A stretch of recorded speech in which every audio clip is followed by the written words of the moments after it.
Hello and welcome back to the special business meeting for the District of Squamish. Today is Tuesday, October 3rd.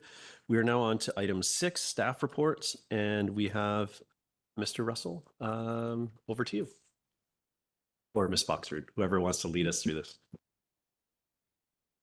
Good afternoon, Mayor, Hereford and Council. My name is Heather Boxford, General Manager of Financial Services, and my pronouns are she, her, so I can be addressed accordingly. I am joined by Roland Russell, Senior Financial Analyst. In a few minutes, Sarah Bailey, Director of Engineering, and David Rolston, Manager of Municipal Infrastructure.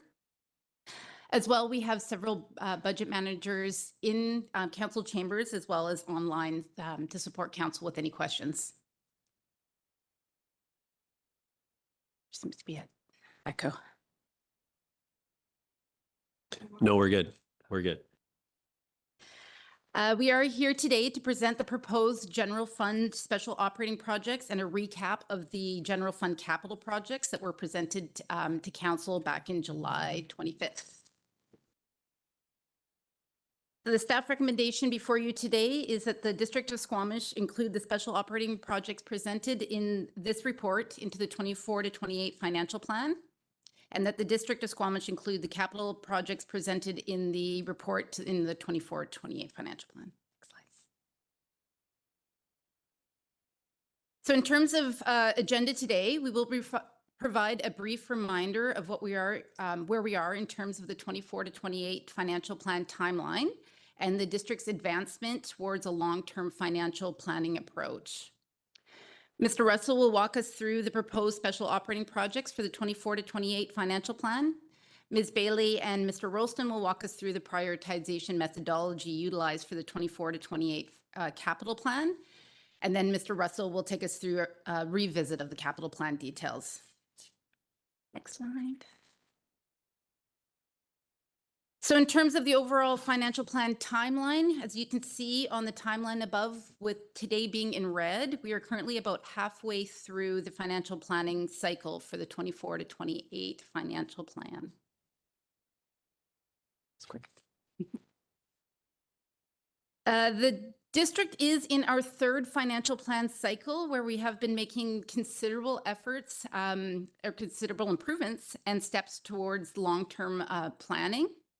So for the public, what we mean by long-term planning is addressing both the short-term needs and the long-term financial sustainability of the organization, including forecasting revenue and expenditures, renewing and reviewing master plans, prioritizing capital requirements, and developing strategies to address funding gaps and financial challenges. Long-term planning also aims to build adequate reserves and make taxation predictable so that it does not fluctuate greatly from year to year. I also want to take the opportunity to highlight where we are at in the process and what work we have ahead. So in 2021, the district took steps towards putting structure around the accumulated surplus by elimination of the unappropriated accumulated surplus and creating the general operating fund. This positioned all of the district's accumulated surplus in either provisions or reserves. In 2022, the district eliminated direct annual tax-funded capital projects and positioned all capital to be either funded by reserve or externally funded, which set the framework and positions the district for a long-term capital reserve funding program. As well, in 2022, Council endorsed the updated asset management plan, which is a tool for Council and staff to inform long-term financial planning and forecasting reserve contribution requirements. The asset management plan addresses costs and risks associated with the replacement of the district's assets in order to sustain current service delivery. Council endorsed a phased reserve a recovery program in September to begin rebuilding reserves to meet the recommendation of the 2022 asset management plan. Future work will be to develop a detailed 10-year long-term capital plan, which will then provide more insight into the long-term reserve contribution program needs.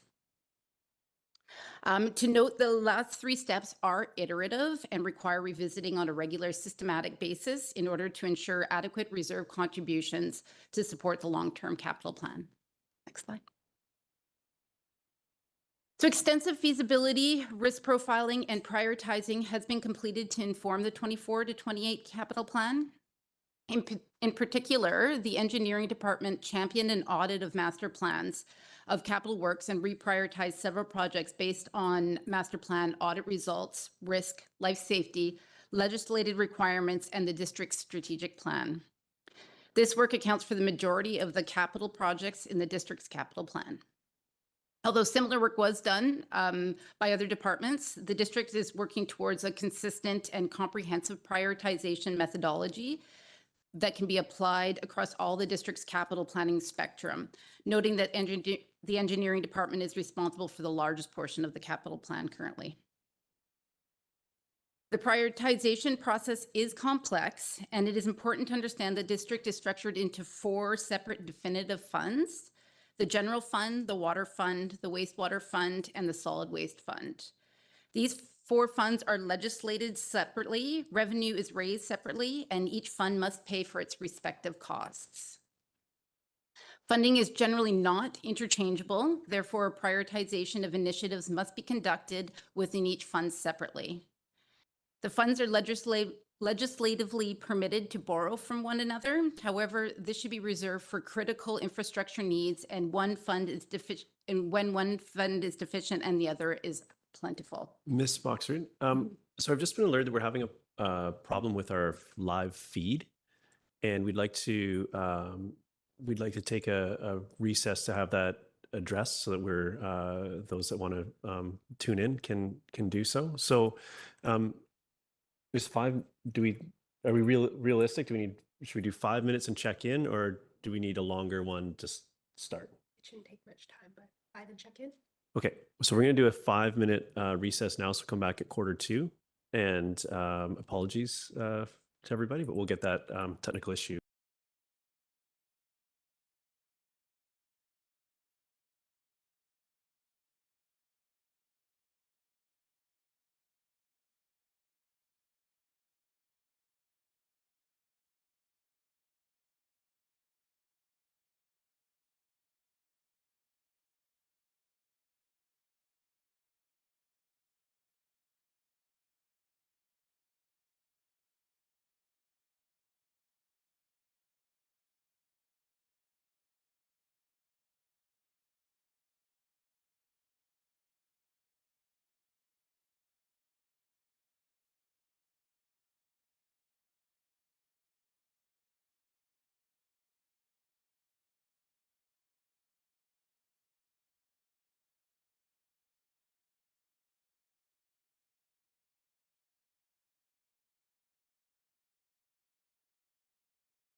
Okay, we're back, everybody. So thank you for the opportunity to take a little pause and make sure our technology is working. And just to recap what happened, we were having an issue where our website, you can view these meetings live on our website, on Civic Web, and also on YouTube.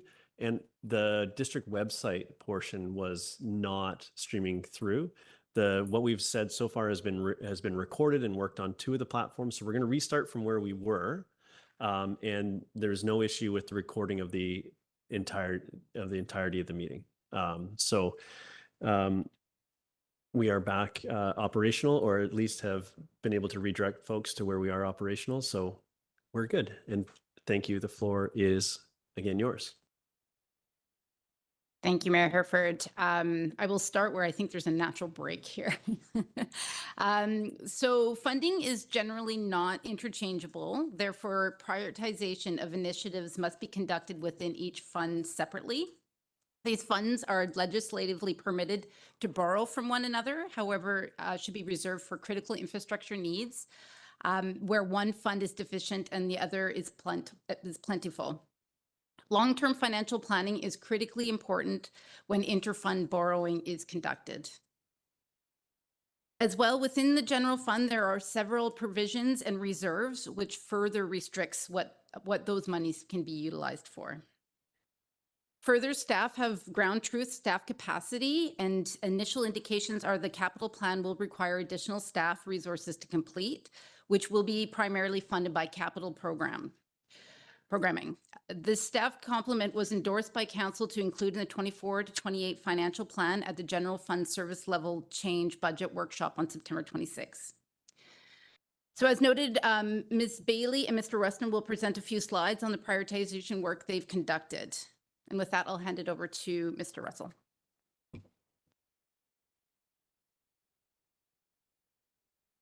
Good afternoon, Mayor, members of council, public. We're going to walk through a brief discussion on special operating projects, and then we'll have a pause for questions. So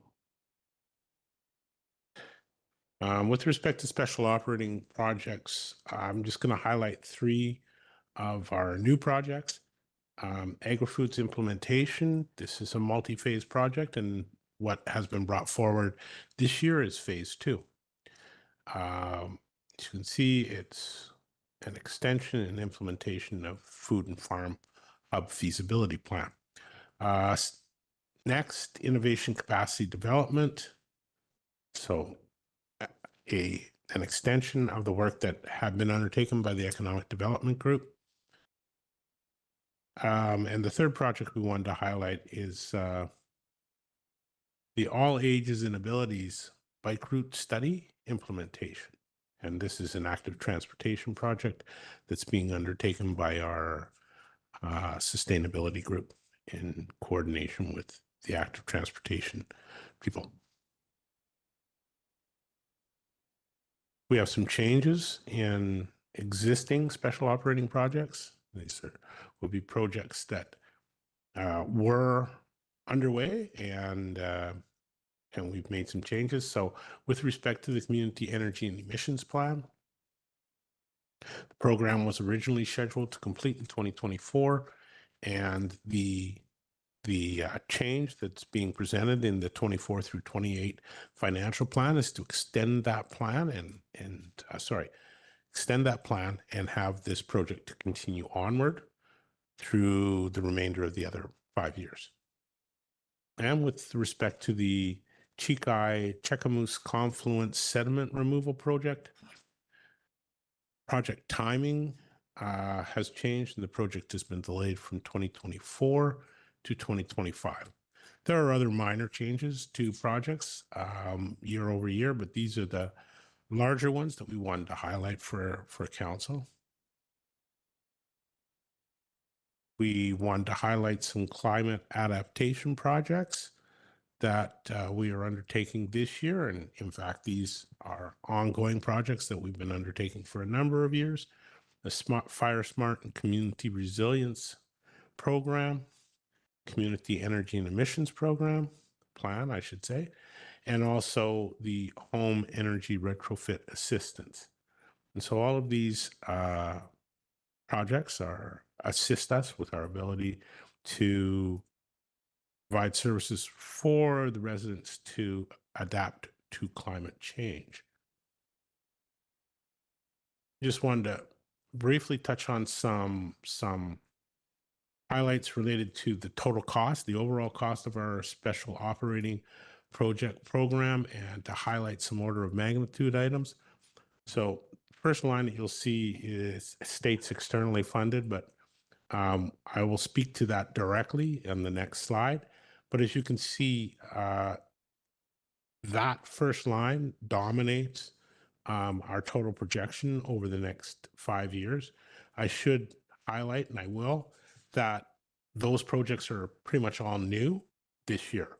Okay, that externally funded component.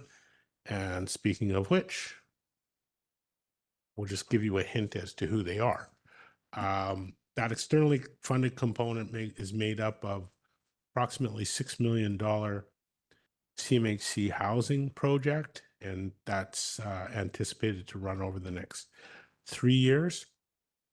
And then there will be a surplus in that project at the end of that time, and that will allow us to continue and phase in additional staffing that may be required to enhance capability to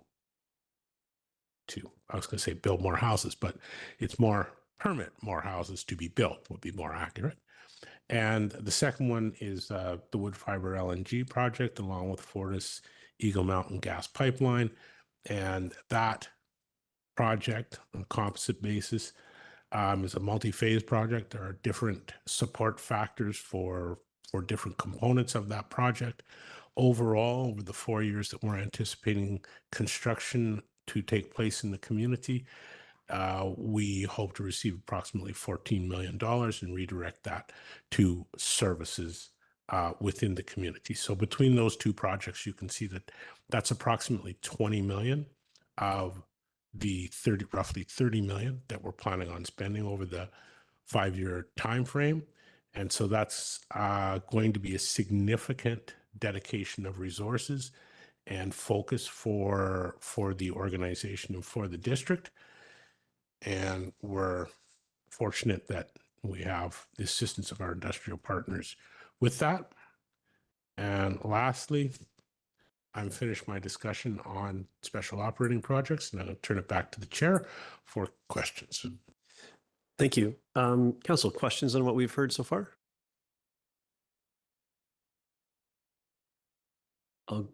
Okay, go ahead, Councillor Stoner. Thank you. Through the chair, I'm just curious. So the proposal is for the community energy and emissions plan project to carry forward as special operating for the next 5 years. When do we move projects from special operating to just a service level change?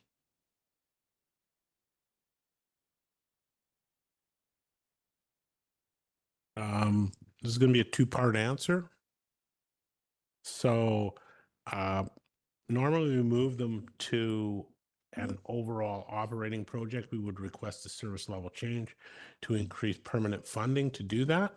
And that's based on the direction of the project's manager or sponsor when they feel that they've achieved, I'm going to use the term, a stable methodology that they think is now applicable for a longer run program. So with that, I'll stop and let Mr.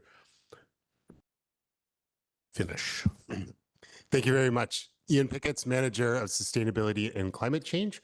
So for this particular project, this supports our Senior Energy Specialist position, and we have an exciting opportunity to engage in 2 additional years of funding for this position at the closure of the first funded iteration of the person. So we are being strategic by taking advantage of that, essentially 50-cent dollars for the next 2 years.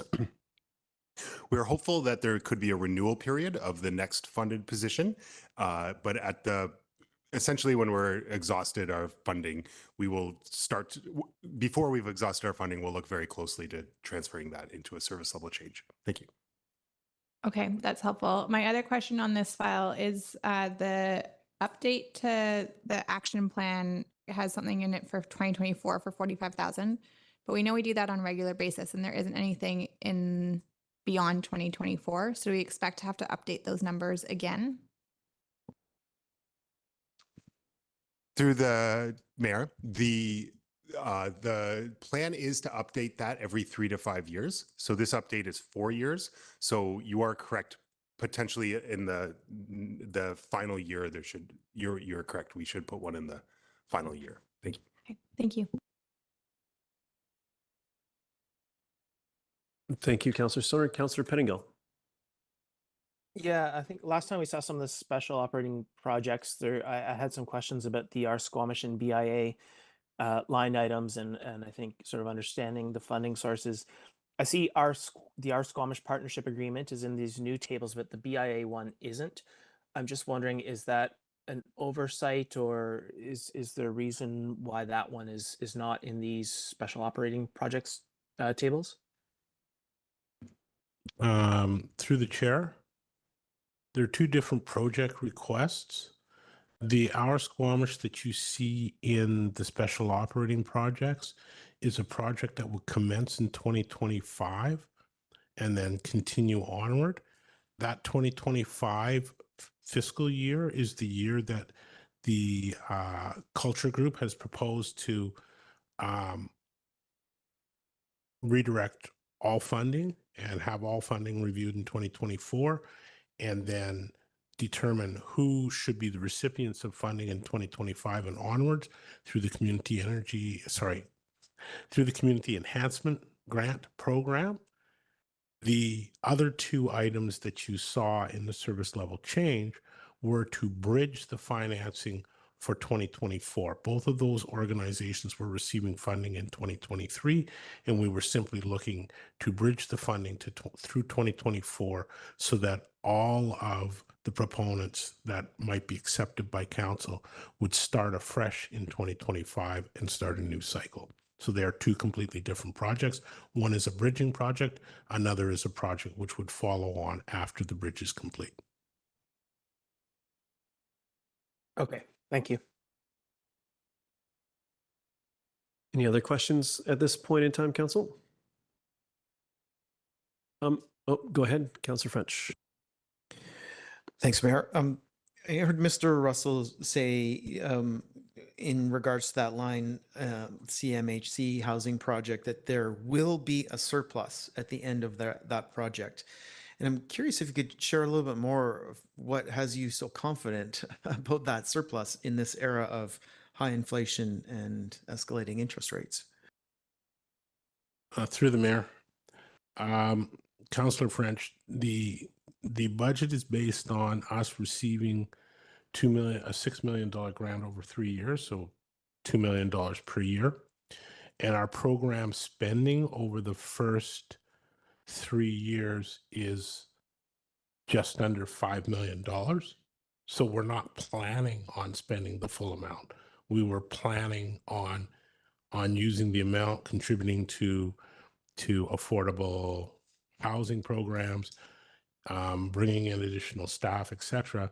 But we anticipated that there would be all the funds would not be spent in the first 3 years, and so that we will be able to try to continue the program after that. Thank you. Thank you, Council. Other questions at this time? Councillor Anderson, go ahead. Just for clarification, Chair, whether individual line items are open for questioning at this time, or would you prefer to have our staff continue the presentation? If it's been mentioned already, then we can talk about it, and otherwise we'll continue and find the more appropriate spot. So you haven't heard of it yet? Okay. I had a question around the Chikai and Cheakamus Confluence project, and I'm assuming that the risk is one of the things that we apply to scheduling, but I wanted to make sure that we're on track from a permitting perspective, as we've seen other sort of works around water being challenging, and making sure that whatever work is required to actually execute it on that timing is either has happened or will happen in time to actually realize that project, as we're seeing other orders of government getting in the way of some of our timing in the past recently. or currently? Through the mayor, thanks for the question. David Rolston, Manager of Municipal Infrastructure. That is a factor of why we're pushing that project back from 2024 to 2025. We're anticipating beginning design work and applying for permits next year, and realized that a significant period of time would be required before we'd be actually able to get in there. The fisheries window for that work is August, September. And so the expectation and plan is to complete that, that work in that time period in 2025, which would give us more than a year from applying for permits to actually completing the work. And we're hopeful at this point that that would be enough for the planned scope.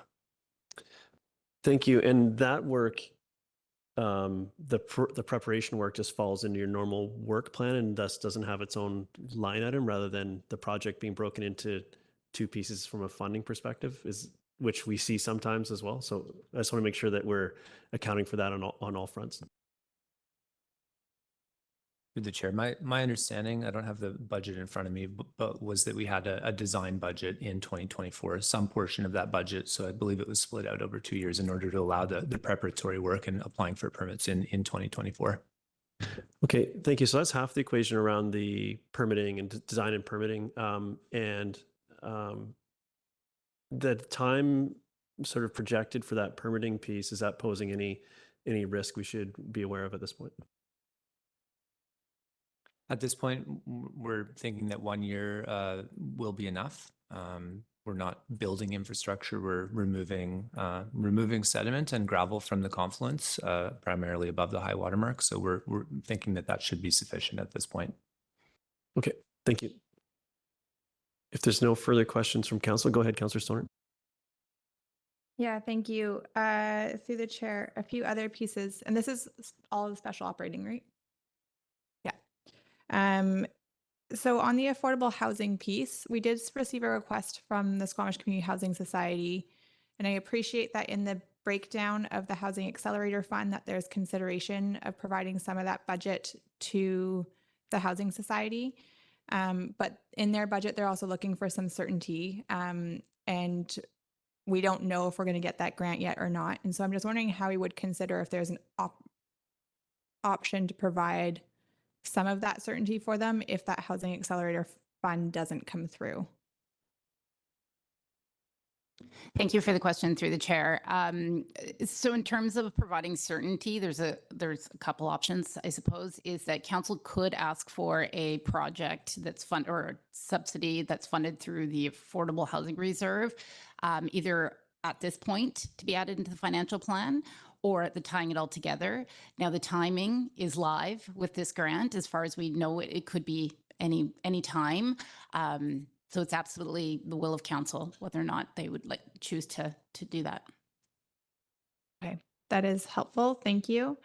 And then my other question was on the various parks plans that are in here. So there's a Parks and Recreation Master Plan review that is set for this year.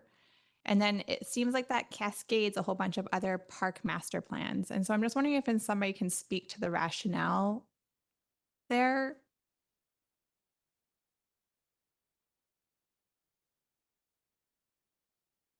Mayor and Council, my name is Elaine Naseby, Parks Planner with the district. And so, yes, the first park plan is a overall high-level Parks and Recreation and Culture Master Plan that would happen next year and the year after. Following that, we're looking ahead, and you're right that in this budget there are other park master plans for some of our larger park spaces. So Junction Park, Smoke Bluffs Park, and Rose Park all have park master plans for after the Parks and Recreation Master Plan is complete. Those are scheduled for 2027 and 2028, I believe, or 2026 and 7. So they're a few years out. Those were all recommended in our 2012 Parks and Recreation Master Plan, and they each have reasoning and rationale. I don't know if you want me to get into them on why they are needed as our community grows. I guess I'm still just challenged. We've had discussion over previous years when the Parks and Recreation Master Plan was first introduced to the 5-year plan for the rationale for it and the scope of it. And so appreciate there's still flexibility in the future years, but I guess at this point, I'd be curious why we wouldn't just include those as like special study areas, knowing that we have a hard time implementing our plans to begin with. And so it feels like we're setting ourselves up for a lot of planning when we know that even the results of the first plan are likely going to be further than what we can actually necessarily achieve with our implementation budgets. Through you, Mayor, the idea with these plans is also, as the council strategic plan and the Brennan Park Fields and Lands and lots of other plans suggest that we build our community capacity and resources by building relationships with community groups and having everything in place for when opportunities arise. So with Junction Park, it's our event, it's our civic pride space downtown. And so when other opportunities might come up, it's the idea is that we'll have a plan to put elements in motion. Yeah, I don't know if you want me to speak more to that, but the idea is that we aren't necessarily building all of it ourselves. I guess my follow-up question is, why would the Parks and Rec Master Plan not address that? Through you, Mayor, the Parks and Rec Master Plan certainly will at a high level, but it won't go deeply into the various park projects. It's a high-level master plan that will give us tools and a framework for decision-making and direction setting that we will do as our order of business, but it won't go deeply into looking spatially at what each of these parks need.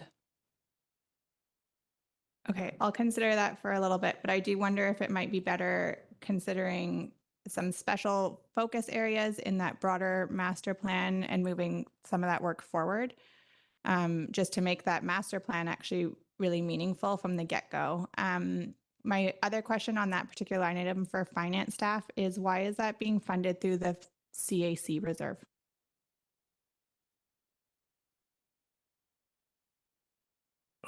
Through the mayor. Historically, we've requested CACs from developers for a number of different specific areas. Those areas tend to be affordable housing, childcare, and parks amenities. So we believe that the design of parks is part of building parks amenities, and so that they would be suitable for funding through the CAC reserve. Is this coming from the specific parks cash in lieu amenity reserve, or is it the general amenity reserve? Because our amenity reserve policy for the general amenities reserve is for capital funding. In 2022, we worked through a process whereby we amalgamated a number of the individual itemized reserves within the CAC envelope into one single bucket, so to speak, to make it easier for us to be able to transfer funding from one type of project to another as required. And so I would suggest that at this point in time, CAC envelope is viewed more as a global asset that can be used for any of the number of purposes underneath the CAC plan.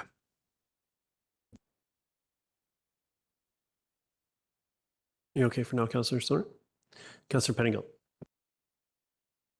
Yeah, thank you. Just the two parking related items, paid parking implementation and parking strategy update. Just wondering if we can get a bit of clarification on what exactly the deliverables are on those. Good afternoon, Mayor and Council. Dave Merrow, Director Major Projects at the district. So we have the parking strategy update. Parking strategy we currently have is 2016 to 2020 document. The parking actions that we've taken over the past 5, 6, 7 years, I guess, all are derived from that document.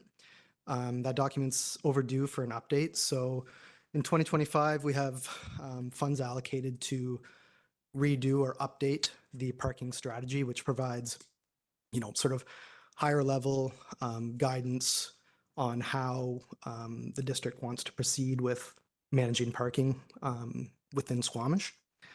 And then in the 2024 budget, we have, based on recent conversations with the committee of the whole, stemming from the 2023 downtown parking study, we have funds allocated for development of the phased parking management implementation plan. We also have funds, we expect that we have funds left over in 2023 that will carry forward to supplement the approved or the budget in 2024, the budget ask. Yes, I think that answers your question.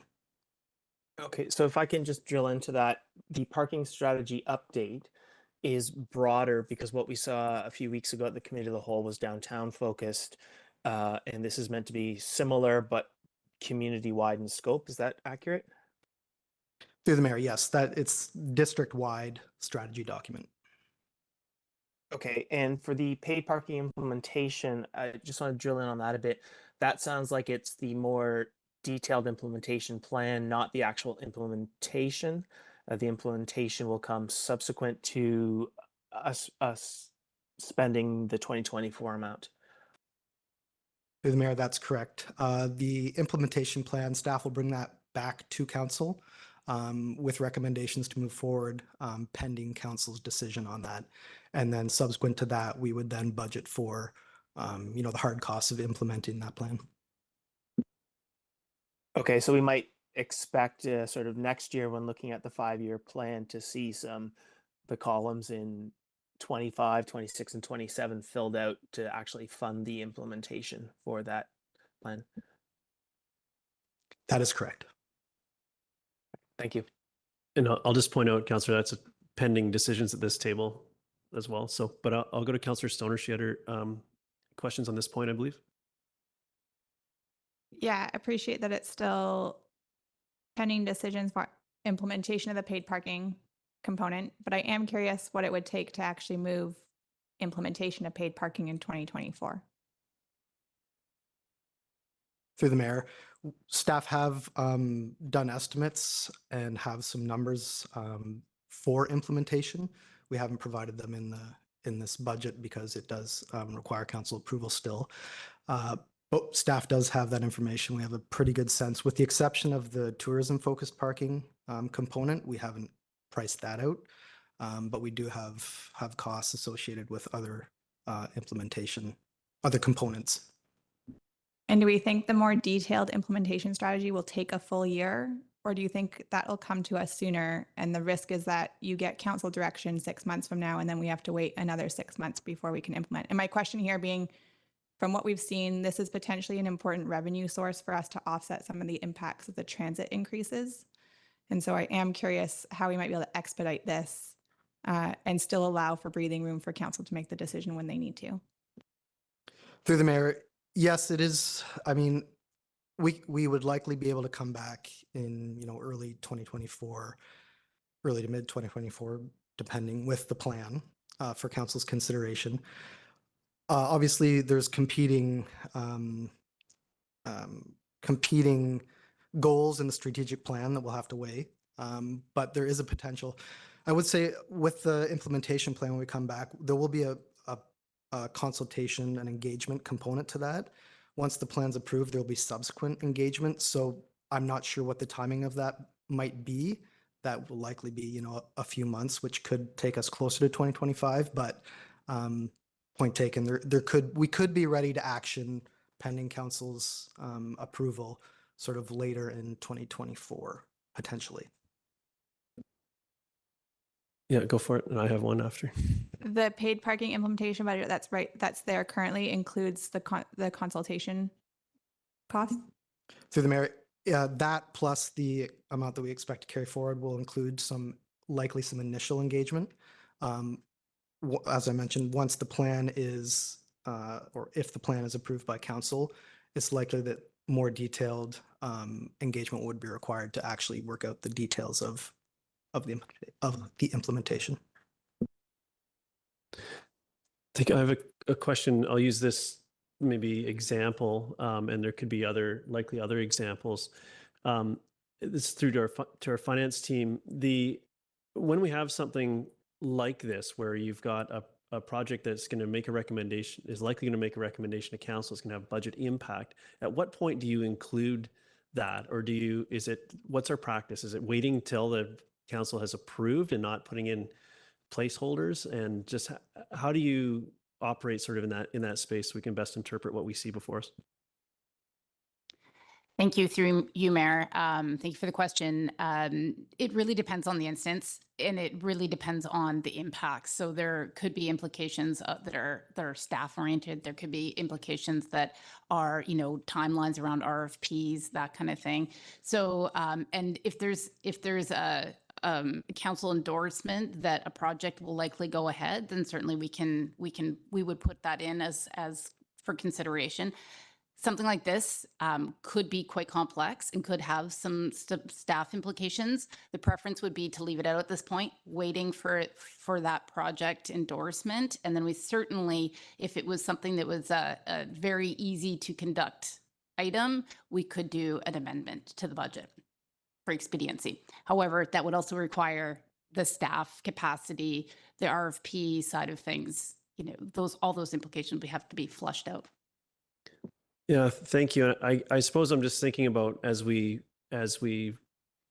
move to longer term financial planning, how we're sort of thinking of things like this. It doesn't necessarily need to be about parking, where there's some actions that are budgeted that are going to come up with. It could be the parks piece, could be all these things where there's a study, something needs to happen before it unlocks some future actions, and how we incorporate that into the longer piece. Because we're looking at sort of at the baseline we're looking at today, we are looking at a set amount at some projected tax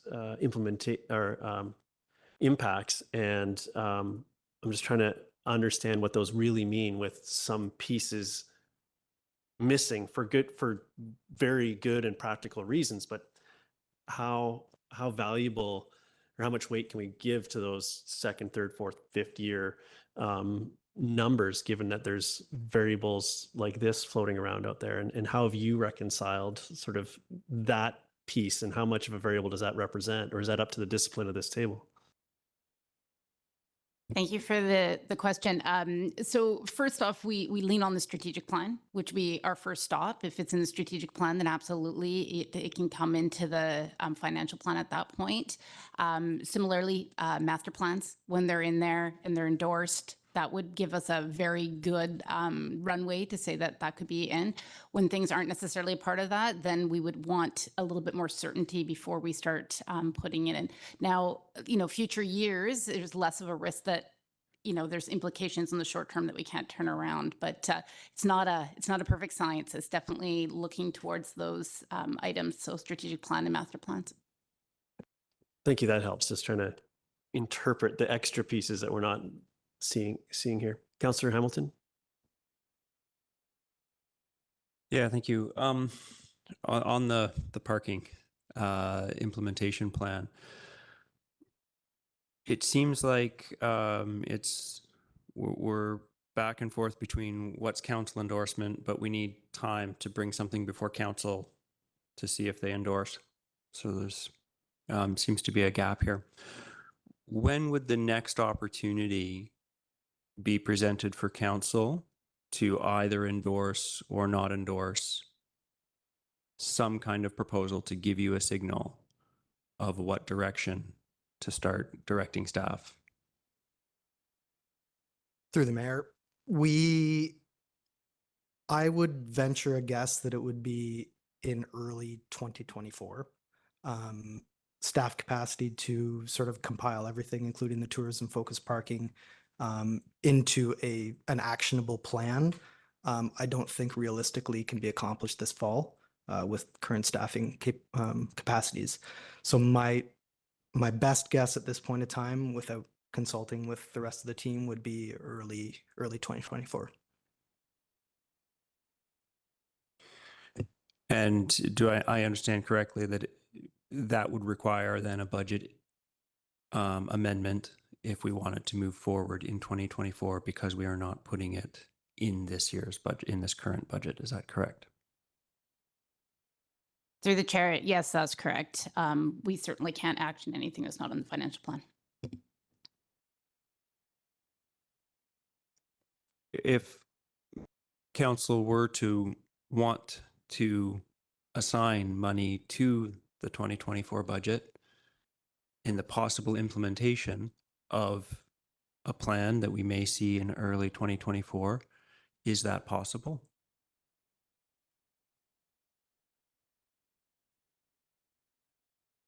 Through the mayor, if council were to direct staff to include a project for potential implementation of the outcomes of a parking strategy, I'm pretty sure our engineering group could come up with a conceptual value to address that. So yes, I think there is a process for council to direct us to do that. Ms. Glenday. Thank you very much to the mayor, and thank you, Mr. Russell, for that answer. And yes, that shift could happen. What else would occur at the same time as staff would look at what could come out or be delayed, because this budget is based on a work plan and the capacity that we have. So there would be a shift in timing or a removal of something else to accommodate the staff time that would be required next year. Thank you. Any other questions at this point? Yeah, go ahead, Councillor Storm. So I have my I's dotted, my T's crossed. We do have a parking reserve, correct?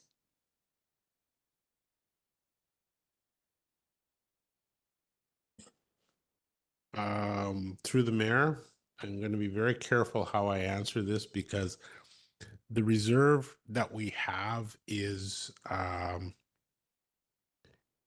its name is the off-street parking reserve.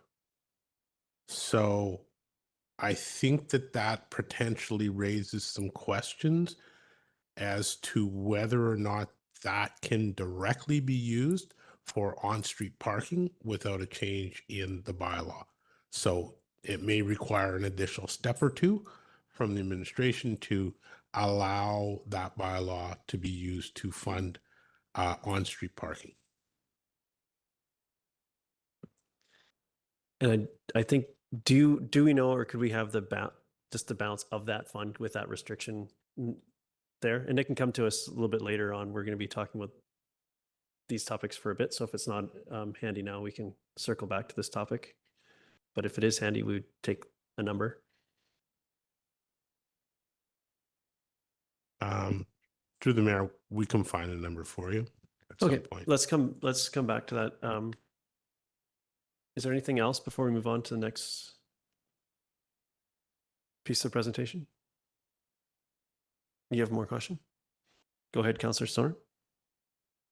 Thank you, through the chair. I want to pick back up on then the use of the community amenity contribution reserve. And there's a few projects in there that I am questioning. So one I've already asked about, and I guess that'd be more of a consideration of my council colleagues, whether the Parks and Recreation Master Plan review really should fit into the CAC reserve spending. My read of the CAC policy is that it should be on capital. And so my other question was around the Brennan Park electrification utility connection upgrades. And I'm just curious why that's sitting in the CAC reserve as well. Through the chair, we received a significant grant for upgrades at Brennan Park that are going to take place as part of the GICB grant revitalization #1 project. And we were informed by Mr. Bragg, the Director of Infrastructure Facilities Construction, that for that project to be completed and to meet the requirements, the granting bodies, there would be a necessity for us to upgrade other components at Brennan Park. And so we were looking around, trying to find a place that we could secure additional funding to build these pieces that were going to be outside of the components that were grant funded. And we looked at this and said, we were using CACs for other components at Brenham Park, such as the new splash park, as an example. And we thought that it is being directed towards recreation. That is clearly a use for CACs. And this would be a suitable methodology and a suitable use of financing to allow us to secure this rather significant grant. I thought that's what we were using the growing community funds for. Didn't we put a portion of that towards the Brennan Park? Through the chair, we did. We applied them to the other grant that we're getting at Brenham Park. So we've technically aligned those funds to a grant already, and we've determined that we probably need more money. So I do follow where you're going, but prices keep going up, and we keep getting challenged to try to keep these projects going and match the funding that's been provided from other levels of government.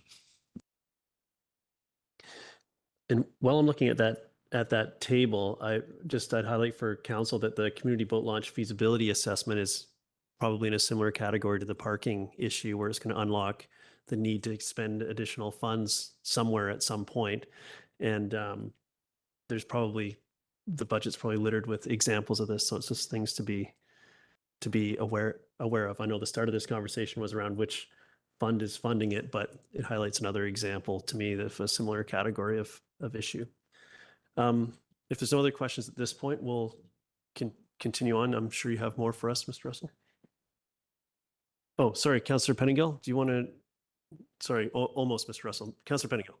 Yeah, thanks. I just want to follow up, Mayor, on your last comment and just understand, because I really appreciate, this 5-year perspective. And I think we so far have really wanted to look at, getting on top of our reserves, making sure we're doing good long-term financial planning, which means some catching up, which means, this year so far, we're looking at a more significant revenue increase year over year than we've seen in some other years, and we sort of see that mirrored in the future 2025, 2026, and so on.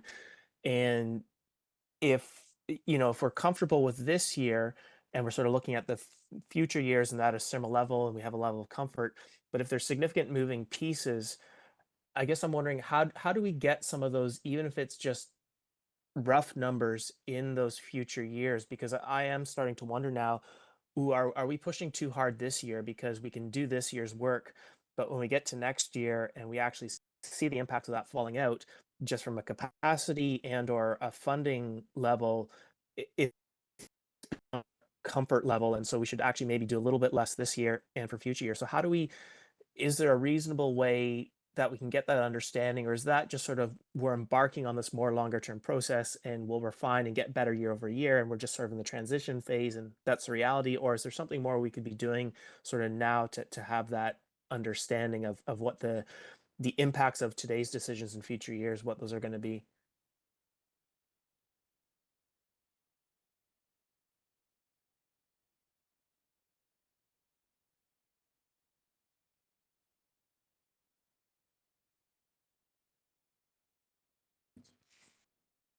Thank you. Through the chair. Yeah, certainly we can always be improving, planning. A year isn't a long time, so absolutely, if things can be spread out as necessary, then that's great. However, like I said earlier, really what we lean on is our strategic plan, our work plans, and our master plans, and that's what drives the budgeting process. Council absolutely has the power to expedite things, but as Ms. Glenday said, there is a trade-off. Then we have to look at what can go, what cannot.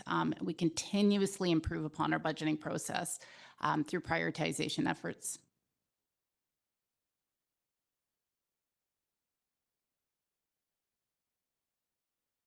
Okay. Now I think we're ready to move on to the next phase of this. So over to you, Mr. Russell.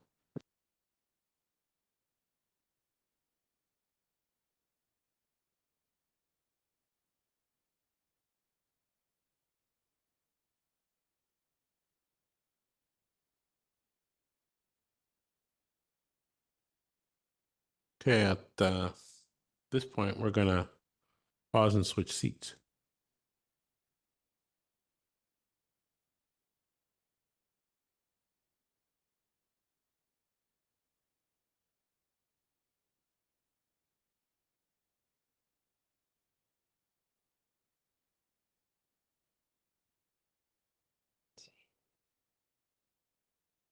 Hello, Mayor and Council. My name is Sarah Bailey, Director of Engineering, and we're here to speak to you today to provide you with more detail on the budgeting process that we undertook as a department. We kicked off the budget process in early May with representatives from each of the specialties, as you can see above. We had Jesse Morwood from Capital Projects, David Rolston from Infrastructure Planning, we had Dora Gunn from Transportation, Leslie Douglas from Environment, Devin Kianaga from Development Engineering, and Dave Merrow from Major Projects. We facilitated weekly meetings with a clear focus on knowledge sharing and project prioritization. Each week we focused on a different area of the budget and had subsequent follow-up meetings per topic. Mr. Rolston will provide further details on our prioritization scale that we utilized, but it was clear as we went through this process the importance of the input received from the wider team, and we feel this really benefited the process as we went through it. The outcome is that this prioritization scale we set up helped us use our technical engineering judgment to determine which projects were a high priority versus which could be postponed with lower consequences. Thank you. So the first step in our process is to identify projects, and it's important to note that we're never starting from scratch. We always have the previous 5-year financial plan that provides our starting point and that we're building upon that. So this year, the first thing that we did was we completed a comprehensive master plan audit, which is the first time that has been done within the organization.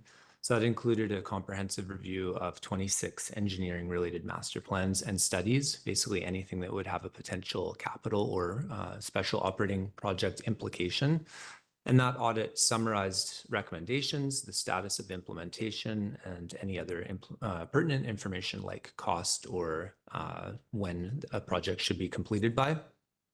And so high priority projects that were identified through that process were added into a budget list for consideration through the process. The next thing we did was we added new projects that were based on urgent issues that were not included in any of those studies. So that would be things like issues that were identified in our annual inspections. And an example of that is the Mamquam Bridge resurfacing project, where the condition of concrete was found to have degraded significantly from our previous inspection, and that was subsequently added into our capital planning list. The next step was to review all of the projects and update the budgets based on if we had updated cost estimates, or failing that based on construction cost inflation. The next step after that was to complete a prioritization process, which I'll talk about a little bit further. And then finally, to finalize our budget request based on that priority, as well as on funding availability. Our project prioritization framework was we assigned 3 levels of priority. The first highest priority are what we consider non-discretionary projects, and that's based on life safety, legislated or a legal requirement, financial risk, if it's a critical infrastructure project, or if it's a project that has already started. So some examples of that are bridge rehabilitation projects, our landfill expansion, water supply projects, or the Henaic Park Sea Dike. The next priority are medium priority projects that are important, but they could be deferred, recognizing that deferral would result in some amount of risk or community impact. Those were based on long-term asset management considerations. So project examples are active transportation or the paving program, where deferral or reducing a budget could result in higher longer-term asset management costs or impacts on the community. The third priority was our projects that are important, but they could be deferred without major consequences. So this is things like optimizing our infrastructure or strategic considerations. This included items like transit stop infrastructure or water meters. And finally, an important note in our prioritization scale is that the funding source may override the prioritization. So if a project is grant funded, then that means it may get in over into the financial plan over another higher priority project that would be tax funded, or also a project funded out of the general fund versus a project out of a utility may override a prioritization as well because they have totally different funding sources. I had mentioned staff capacity was assessed as part of this process. And so department managers looked at our resourcing in relation to all of the projects that we have in our financial plan and within our proposed financial plan. And we assessed what level of resources were required based on projects, technical complexity, the construction value, and our past experience. And the goal of that process was to ensure that we have adequate resources to deliver on the projects that we are requesting through the budget. And we have requested a service level change to provide the adequate resources that we need to deliver on our capital budget. And then in some cases, we removed projects that we felt, lower priority projects that we felt we didn't have the resources to deliver on. So the considerations in our prioritization and what made it into the financial plan are based on the priority rating scale that I mentioned, the staff capacity assessment, development timescales. So that means we've deferred some projects where development, new development would be able to fund that project. And then again, funding source. So if it's funded from external funding like grants or DCCs, or if it's funded from the general fund versus a utility. And the result of this process is that the timing of some projects changed. So some projects were accelerated, brought forward in years, and others were delayed or deferred into later years. We adjusted the amount of some budgets. Some were increased and some were decreased. Some new projects were added and others were removed. And finally, we have a request for service level change to help deliver those projects.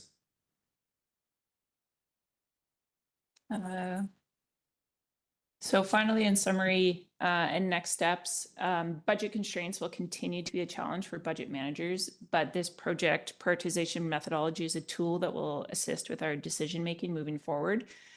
The methodology we utilized is new, and we will continue to refine this in future to be working on continuous improvement. Each year, we continue to work on this. The completion of the master plan audit and master plan updates with corresponding rate studies will inform future budgets. As Mr. Rolston mentioned, we have 26 master plans with over 600 recommendations in these master plans. So the comprehensive audit that was completed this year, we will figure out a way to present that information to council and are aiming to bring that forward in 2024 in a digestible format for you.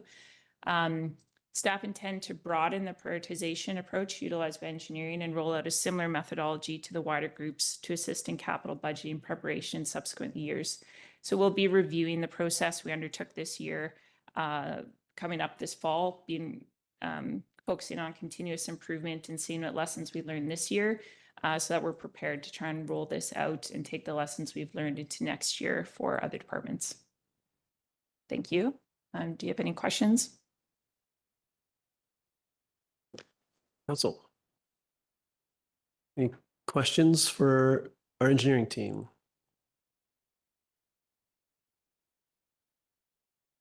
Councillor Anderson, you look like you're getting ready. There you go. Councillor Anderson. Yes, in the list of engineering municipal infrastructure projects, I have a couple of questions, if I may. There are two bridges in the Paradise Valley. I think both of them were originally built by BC Hydro. One of them is addressed in the Paradise Valley Bailey Bridge abutment replacement. And my question is, as this bridge is presumably continued to be used by BC Hydro to access facilities, can an application be made to that agency for a portion of the costs? And I'm just asking is whether this is a prospect to be considered or pursued for either of those bridges, but the one in particular that's addressed in this line item. Good afternoon, Jesse Morwood, Capital Projects Manager. We haven't approached BC Hydro. We certainly could. From past experience with the Paradise Valley Bridge that was further up the road, they didn't really want to be a participant, so it was a very kind of a struggle trying to get them on board for that, and they were kind of the unique user. I really think it's going to be challenging. We certainly could try. It's worth the question, but I think it's a long shot at this point. Thank you. Thank you. I guess it's really up to us to be on top of these with our corporate memory as to dealings with provincial agencies. It doesn't only come up with BC Hydro, but with MOTI as well. I do have another question, if I may, and this concerns the downtown multimodal hub feasibility study. We have already discussed this afternoon the parking strategy that's due to be reviewed in a couple of years. My question is, since downtown land parcel options for locating a parkade facility are likely very few, and the downtown entrance area north of Pemberton Avenue, which is in focus for this feasibility study, may be one of them. We don't know. In Europe, parking facilities are becoming known as mobility hubs and may be designed as multimodal facilities accommodating bicycles, car sharing, transit stops, retail, and more. My question is, and my interest is that we do consider the scenario because of scarcity and being ready for opportunity. Is there a scenario of considering such a mobility hub parkade facility within the scope of this feasibility study? Will we come back and be sorry that we didn't consider it in this particular exercise? Thank you. Good afternoon, Mayor and Council. Dora Gunn, Transportation Planner with the district. I think I will only be able to partially answer your question. So the study is really looking at the transit portion of the question. It would be a study that is done in conjunction with BC Transit, and they would also be involved in the construction of the hub in the future from a funding perspective and management perspective, potentially. And so as far as I know, I don't think BC Transit has done combined parkade transit hubs. However, I can certainly ask them the question. I'm not able to provide an answer today. Thank you. Thank you.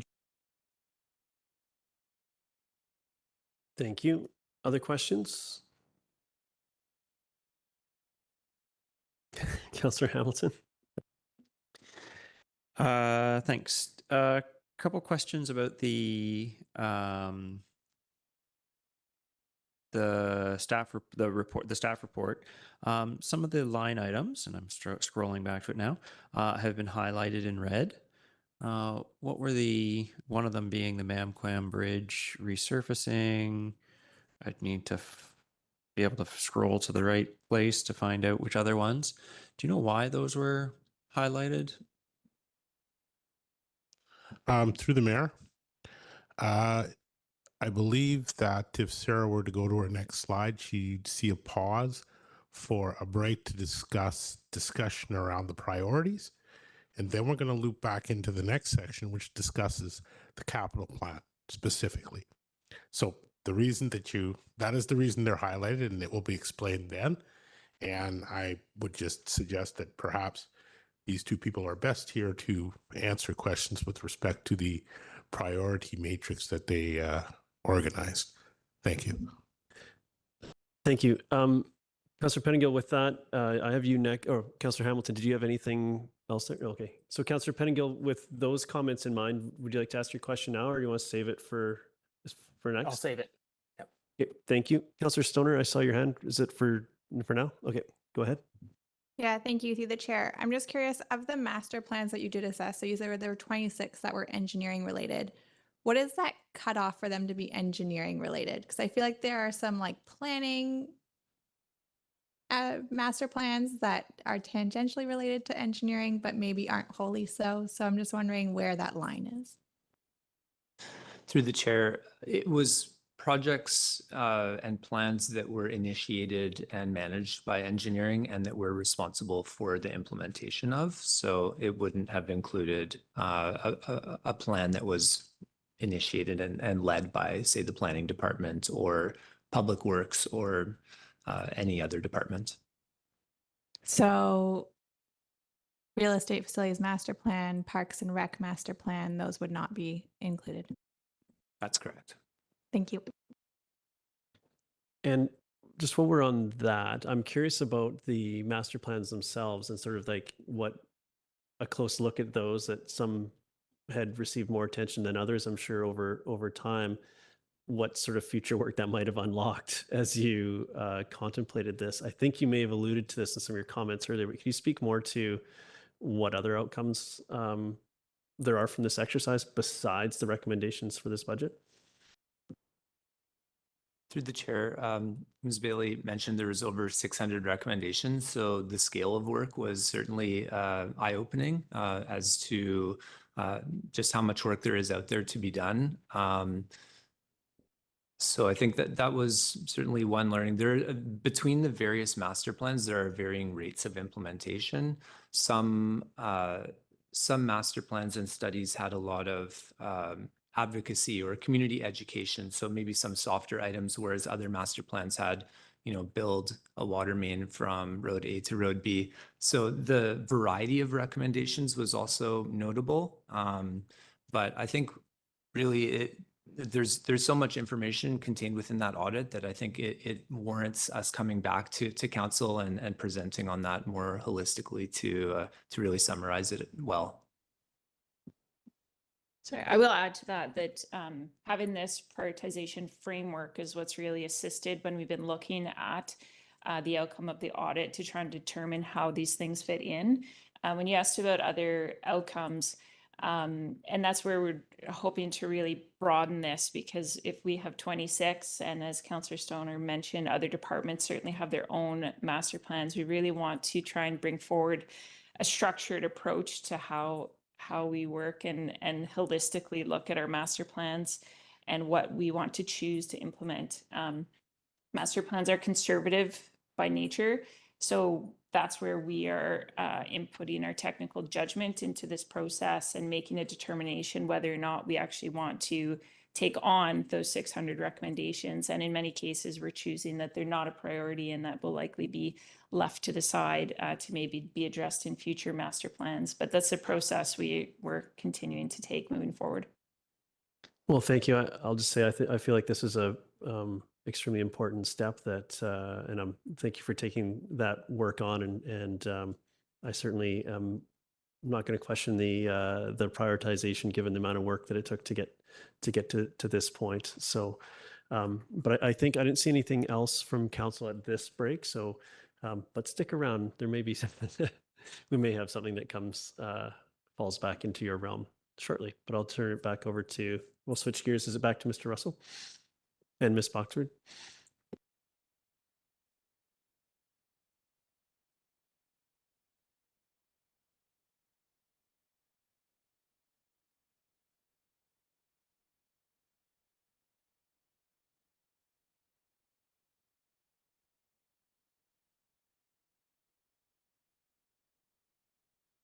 Through the mayor. We're back and we're going to continue on with the highlights of the capital plan specifically. So, excuse me. We wanted to note a few things. So here, this slide has a title, changes to existing capital projects, but it's probably more accurately titled major projects scheduled for 2024. And as you can see, we have 5 projects on the screen here. The first 3 of those projects, Public Works Facility, Tantalus Fire Hall, and Revitalization Grant 1, are all in process today. The 4th item, Revitalization Grant 2, Clean BC Grant, is starting in 2024, and the Jimmy Judd Slough Dike raising project is starting in 2024. And as the finance guy, my math's supposed to be faster than this, but I think that's about $35 million that you can see on the screen there. And that's over 5 projects. So we, as we showed earlier today in with respect to the 2023 capital plan, where we had, I think, 7 or 8 projects, which made up roughly 2/3 of the overall plan. We have the same thing going on in 2024 and future years, where there are a lot of projects there, and but there are some very large ones, and these are the projects that are going to take a lot of focus and a lot of energy to move forward and complete. So then we wanted to speak about projects that were highlighted in, I don't know, I'm not sure the shade, but a slight rosé or something in the plan. I was going to say salmon, but it doesn't quite seem to be the same color. Salmon would make more sense, I guess. So starting at the top, we go real estate and facilities master plan implementation. And this project really is just it's a change in scope to allow the real estate funding to be used for both acquisition and development as necessary. Moncton Bridge resurfacing. This is a significant project which was originally identified in the plan in July. And subsequent to that, the engineering staff have done some additional work and determined that the cost estimate that was provided in July was less than half of what is probably realistically going to be spent to complete this.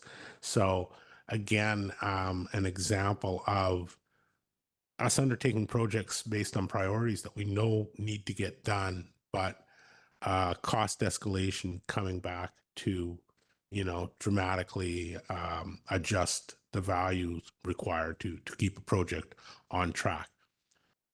Similarly to the Valley Cliff Childcare Facility, this is a project that has been underway for a number of years. And as we progress through the facility, we've been doing more and more design work and refining what is included in the scope. And as such, we've been getting better and better numbers, but those numbers are higher and higher. And we've now run out basically of provincial funding at roughly $2.6 million.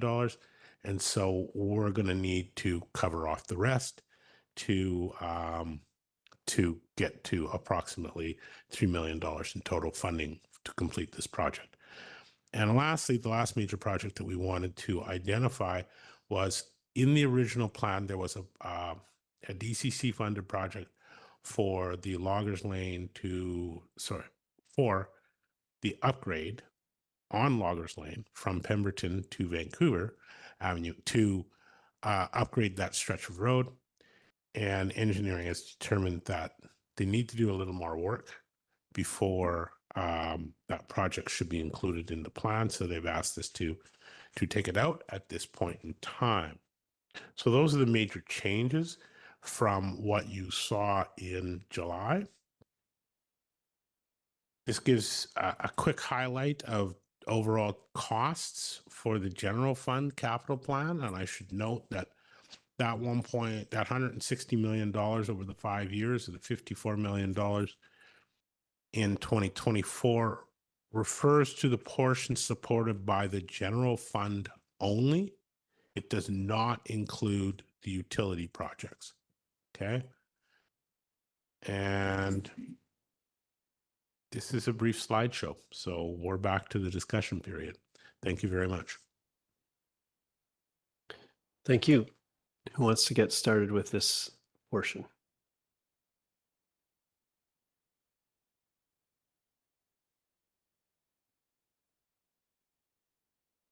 Go ahead, Councillor Hamilton. Could you just go back a slide?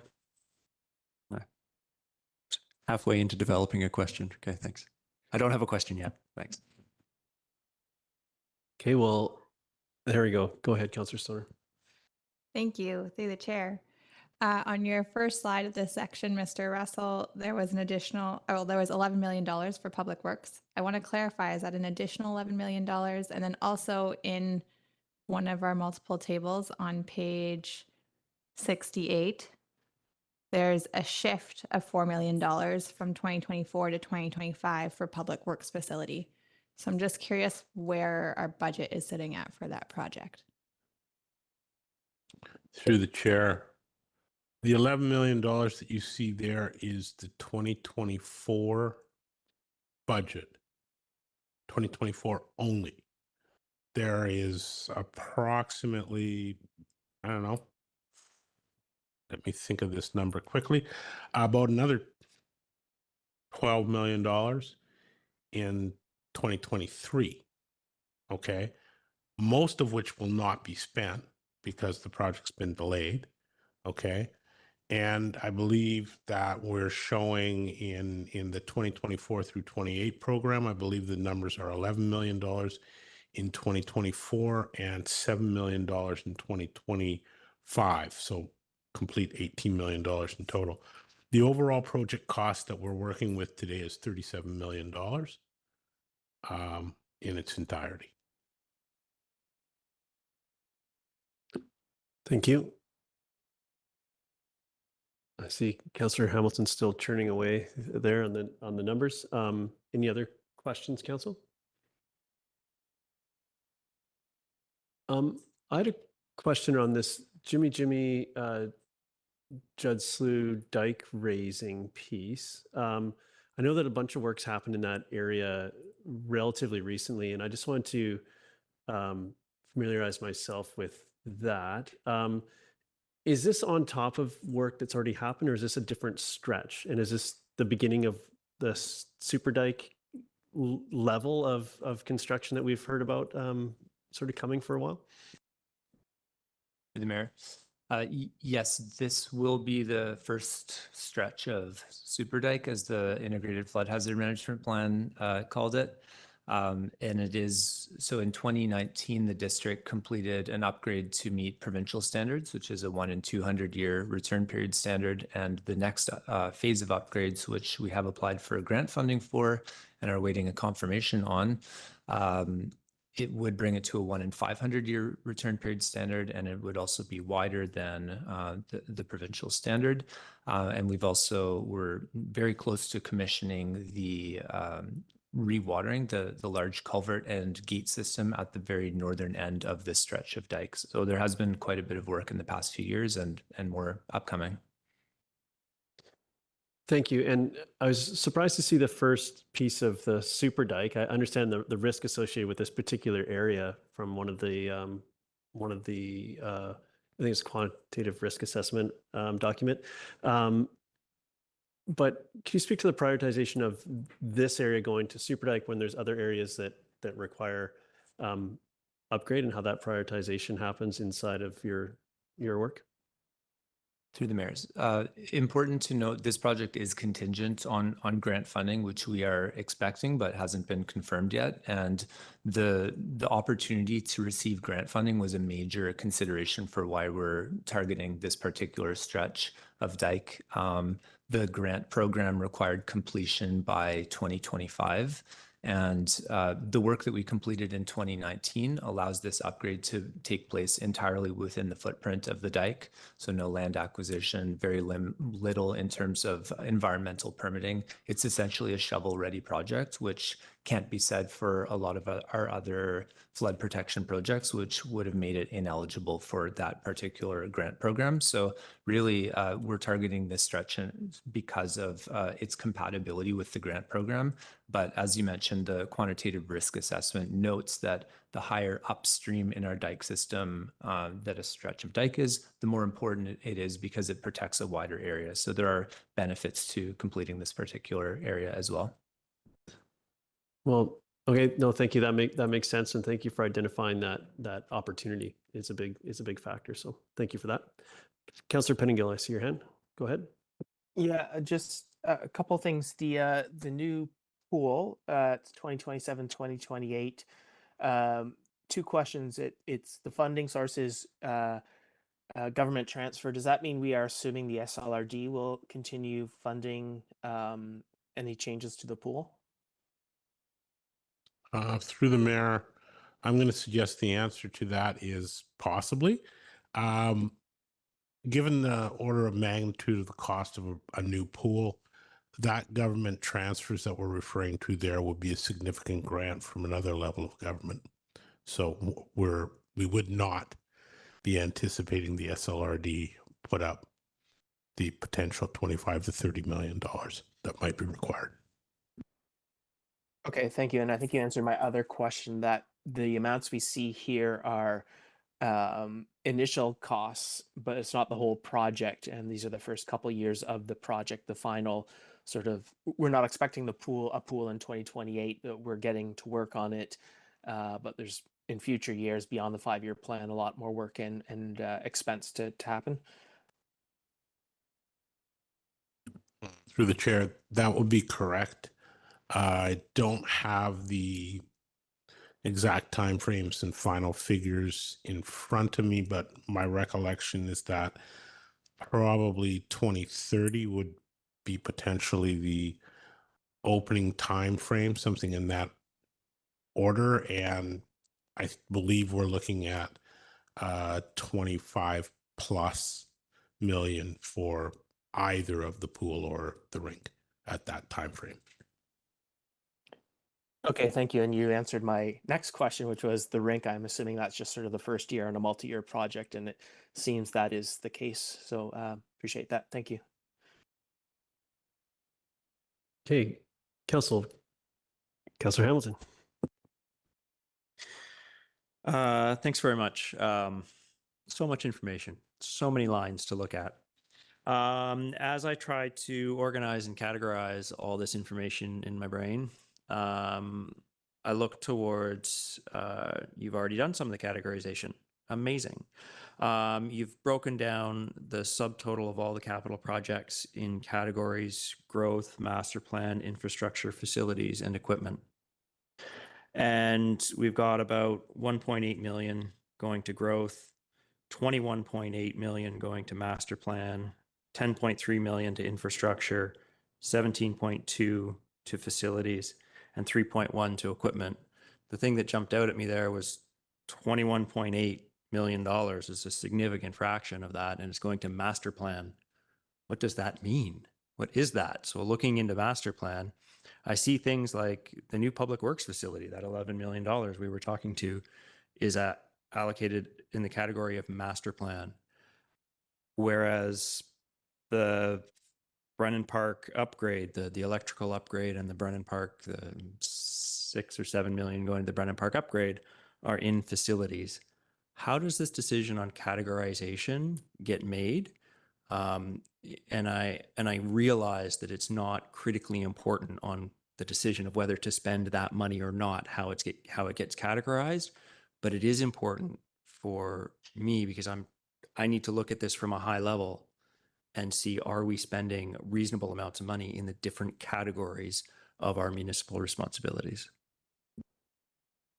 Through the mayor. That's a very good question, Councillor Hamilton, and certainly one that the finance group has struggled with. Probably the easiest way to put it is if someone puts together a master plan and within that master plan, they specifically identify components which should be built as a result of that master plan. So, for example, as Mr. Ralston had spoken of earlier, stormwater master plan outlining specific dikes being built. The reason that you see public works facility as an example, you would also see both of the fire stations in there too, is because they were part of the real estate and facilities master plan. And so within the real estate and facilities master plan, it specifically identified critical buildings that had to be needed to be developed and built next. And so those 3 projects specifically were considered master plan projects. There are other projects that were identified within the real estate and facilities master plan that were lower priority. will probably, as a result, become facilities plan items. And so, for example, the facilities items that you identify at Brenham Park are because they are not part of a specific master plan. They were simply part of projects that were identified with respect to us to a facility, and that were grant eligible, and we wanted to be able to pursue those grants because that would dramatically assist our ability to complete the projects.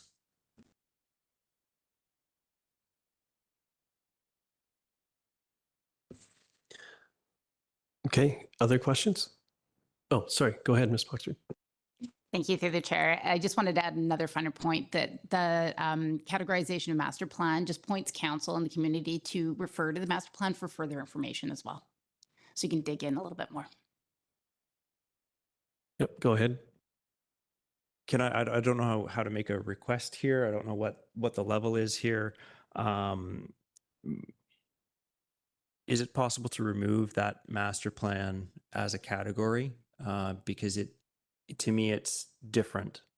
How the project got into the budget is different from what the project is. If it's a public works facility, I think it should be reflected in the categorization of our facilities. Councillor Hamilton, I see Is that Ms. possible? Glenday looking to Yep. chime in here, so. I thank you through the mayor just for some additional clarity, and forgive me if I'm repeating Mr. Russell's explanation, but the purpose of the categorization is the driver of the item in the budget. And then that helps as budget managers and the general managers and myself go through in terms of the criteria. So, you know, is it strat plan? Is it a strategic plan, master plan? Is it legislated? Is really the purpose of the categorization is what's driving it to get into the budget, not what it is once it's in there. I'm hoping that helps. Yeah. It does. Thank you. So then can I ask for another category? Which is, what is the item? Is it a piece of infrastructure? Is it a facility? Is it a plan? Is it something that we're doing to make a plan to do something in the future? That organizing what we're spending is important for me to be able to adjust. You know, that's the broad level that's important to me. I hope that we can. Do you see what I'm asking for there?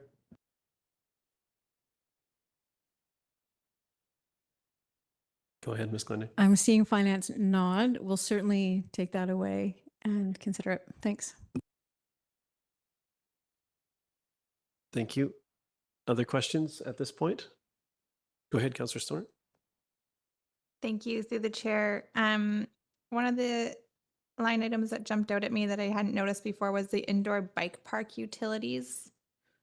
And I just was wondering if staff could explain that a little bit, because I was under the impression that that would probably be paid for by a proponent if and when that became, I understand it's in the master plan that is likely a site for indoor bike coverage or bike park facility over time. I just am not sure where we're at in that process and why we'd be spending $150,000 this year.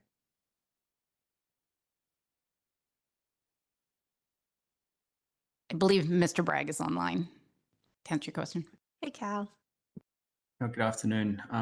Through the chair, that is an allowance to add utilities to the area, to the land.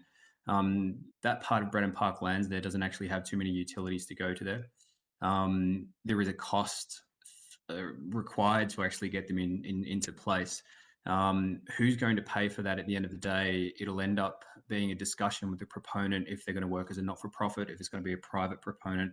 We're still working through that at the moment. Right now, it's an allowance. It puts us in a position to make this opportunity happen.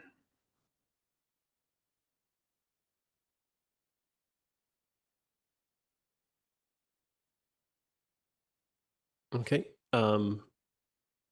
Councillor Pettingill.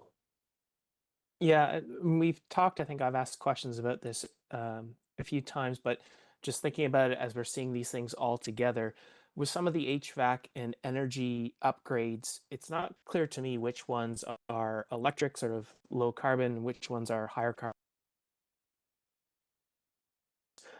based.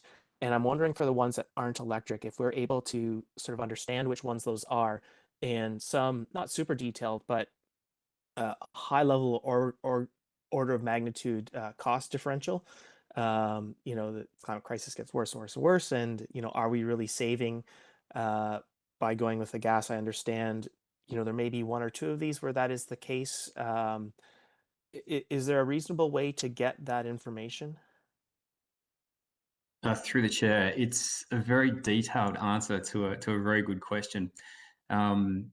What we are doing is replacing like for like, where we if it doesn't work with the energy numbers. So if you have an existing gas unit, we replace it with another gas unit.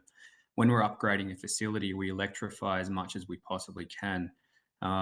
There is another level here. It's not just electrifying, and it's the same with the utilities allowance for the covered bike park there, where we actually need to have the amount of utilities going into the project large enough to support having electrified machines or electric machines.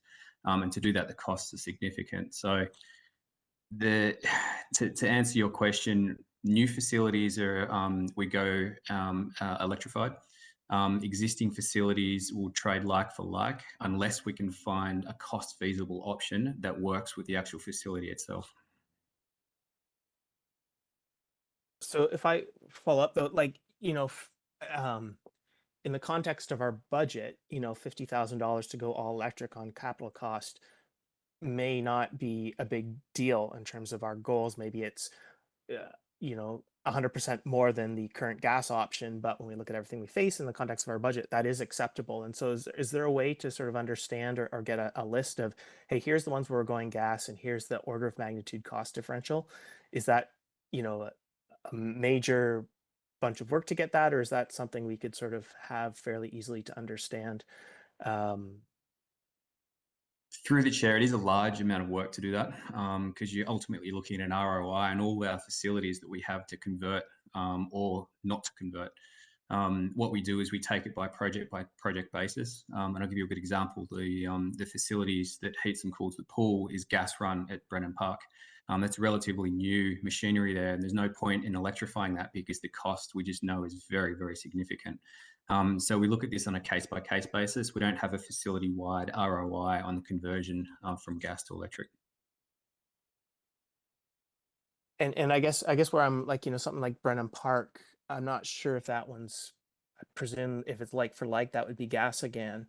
But from a council perspective, I'd want to understand the order of magnitude cost difference to go one way or the other. And so, maybe Brennan Park isn't the pool system isn't easy, like it just doesn't make sense, and we don't have to think about it too much. But some of these smaller ones or different ones, I wonder if there's an opportunity there to sort of really think about that. Through the chair, there is. But like I said, just replacing machine going from gas to electric, there's a little bit more to it. You need to make sure that the amps and the volts going into the property itself is enough. That cost alone is very, very difficult to predict. So getting an ROI on some of these is quite difficult. It's doable, but it's an amount of work. Okay. I'll just chime in on this one and remind council and the public that we do have our MEEP, municipal energy, emissions work that guides us at a higher level. I think we're getting into some quite sort of operational pieces, and perhaps having a discussion around the implementation of that and any sort of that would be the better place to have sort of the framework to make these decisions laid out rather than trying to get into the project by project at budget time. Yeah, and I'm fair enough. So maybe I'm looking for a discussion about some of the MEEP stuff, just an understanding of if we are being aggressive enough. I see some of these costs are in future years, so there's maybe an opportunity to make sure we're choosing the right systems. So I'll flag that as something that has some discomfort for me right now. Thank you. Well, thank you, and thank you for raising the concern. Maybe I'll just go to staff and ask when we're set to see that policy back, so we can have that discussion more fulsomely, which is probably best placed in that context. Is there a forthcoming update?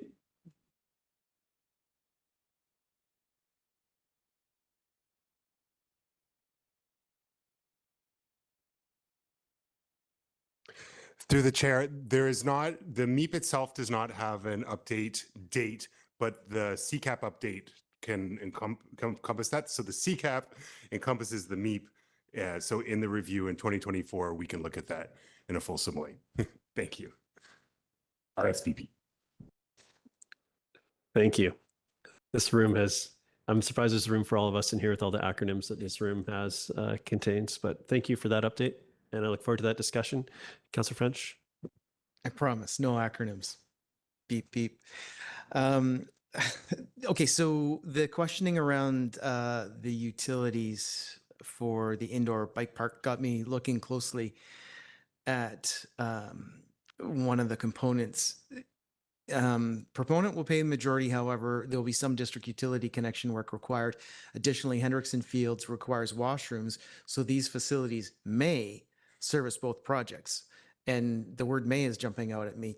Is that, was that maybe supposed to be will pay for, or is it truly it may? And what is the divide between it might and it will? Through the chair, that's a good question. We basically marked this or placeholdered this because we actually don't have all the answers. So the Hendrickson Field works is a little bit more of a longer term focus within the recreation, the master plan. And we're focused on other areas such as the actual Brennan Park and the grants right now. So when we look at Brennan Park as a whole, we know there's some utility upgrades required. It is 4 items such as the indoor bike park and then Hendrickson Field. And we've also got other items as well that we know that are coming on down the future. So if we're going to upgrade the utilities, it's best to do it once and do it at a cost now than it is to keep adding on and adding on. So that's been the focus. Okay, got it. Thanks. Thank you. Councillor Stoner. Yeah, thank you, through the chair. 2 more questions. One is on the line item around capital event, tournament, camping, parking lot, and community storage. The current campground has been used this past season anyways for camps as well as event or tournament camping, from what I understand or remember. Is that still going to be available, or will this work be done in time for next season's camp and camping requirements?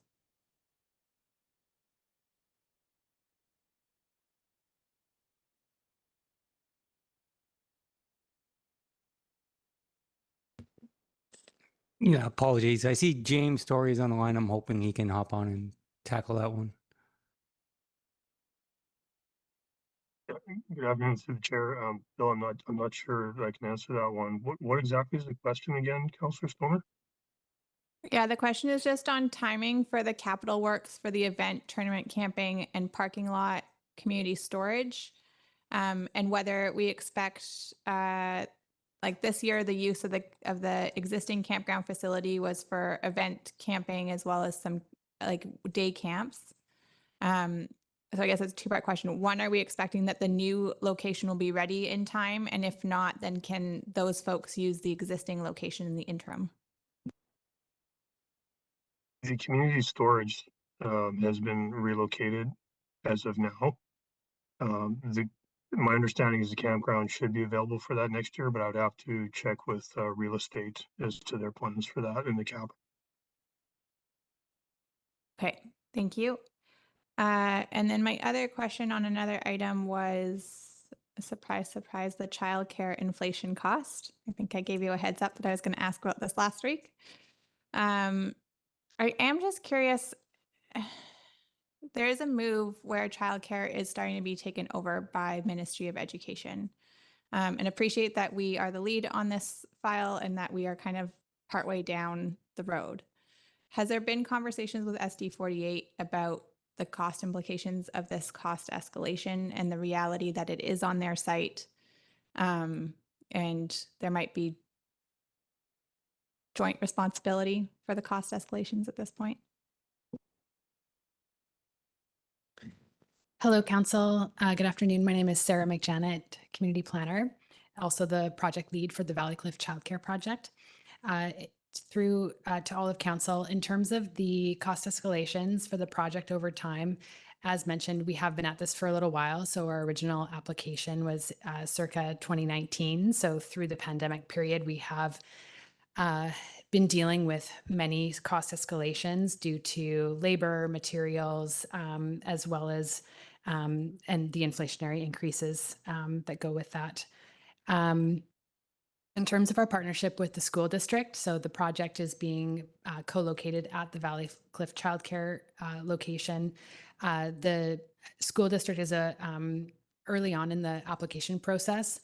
There was a lot of discussion between the Board of Education and the municipality around the project leadership. So we took the lead on the application because the school board did not have capacity to run with this project at that time. They're providing the land at no cost, as well as some of the maintenance for the school facility. But the project build cost is our responsibility as the lead.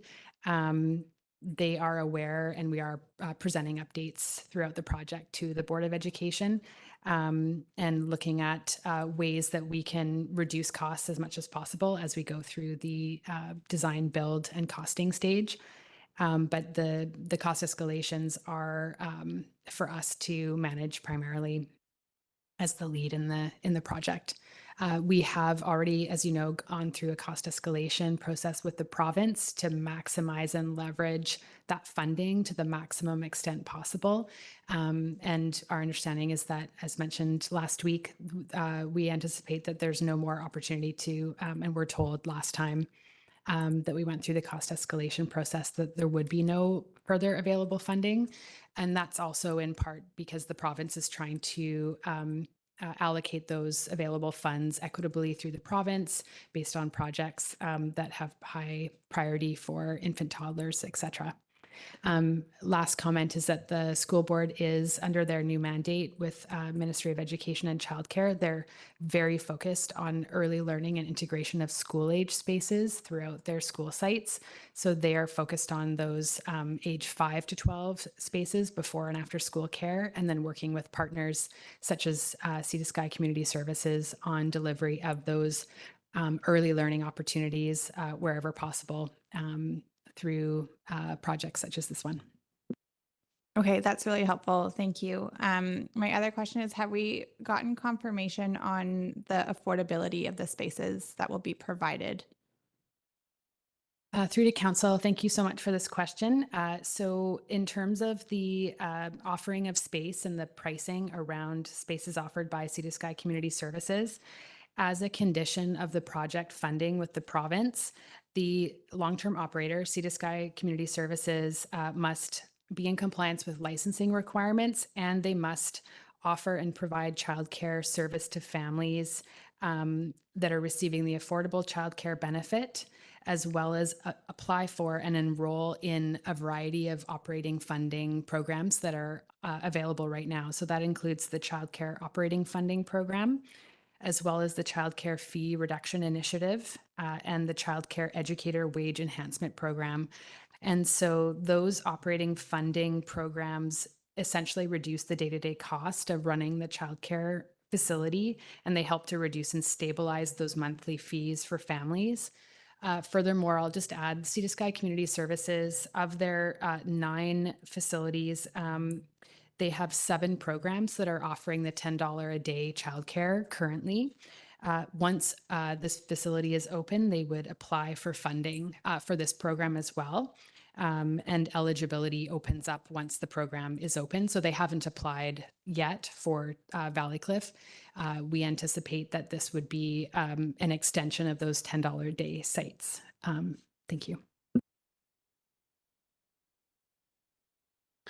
Thank you. Other questions?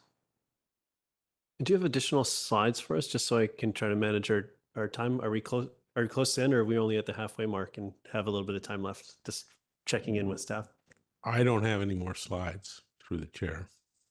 Okay, thank you. So, Council, anything on the whole package of that we've seen, Councillor Hamilton?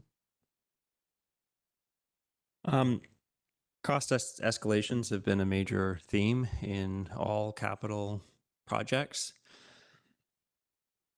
When I look at the numbers for what we're budgeting for capital costs, I put in my head a little, okay, what's it really going to cost? How can we help? How can we mitigate this?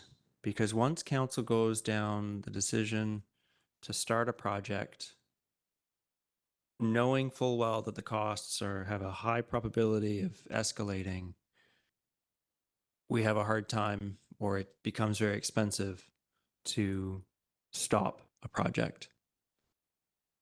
Are there any mechanisms to help us mitigate cost? And I don't mean mitigate cost escalations, because they're going to happen independent of us, but help us predict the actual budget better so that we can make decisions based on more likely to be true numbers.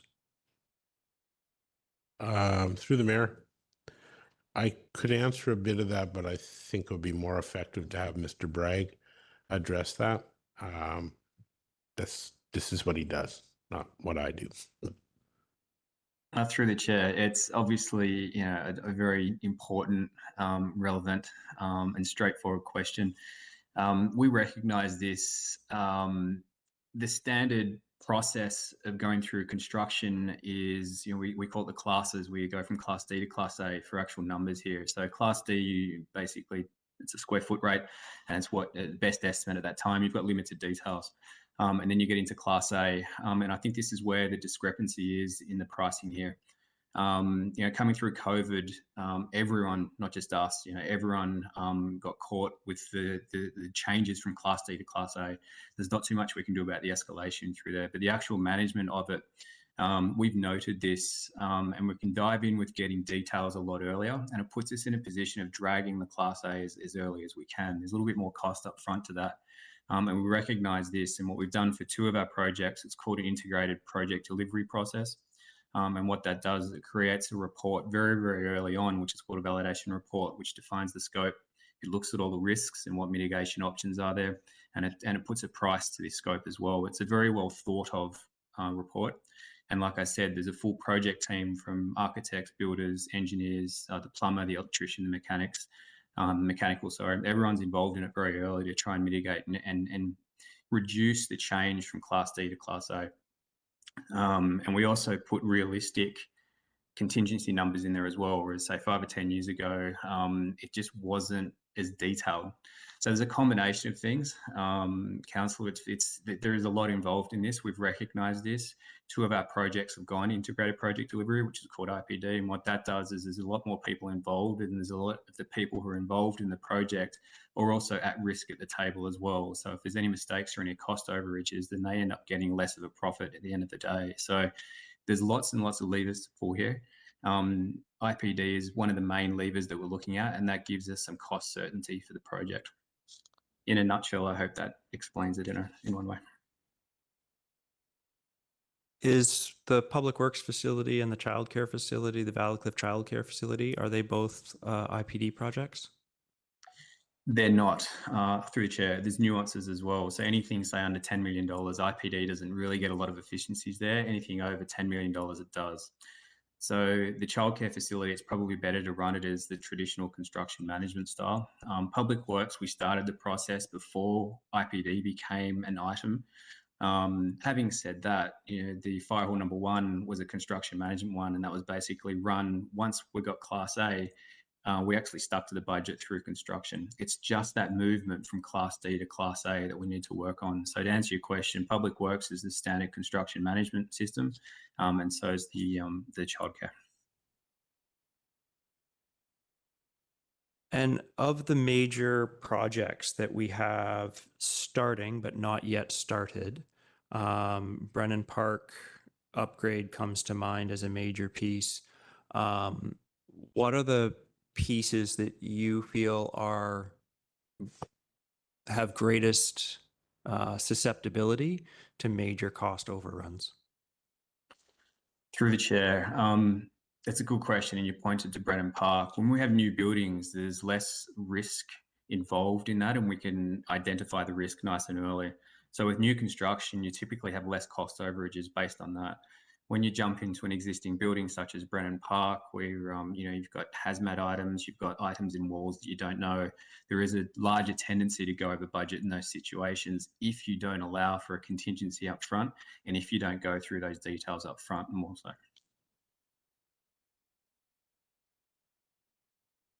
So what do you think are our most susceptible projects to cost overruns? Any of the renovation works compared to the new works. So for example, Brennan Park, because it's renovation, whereas the new works is public works.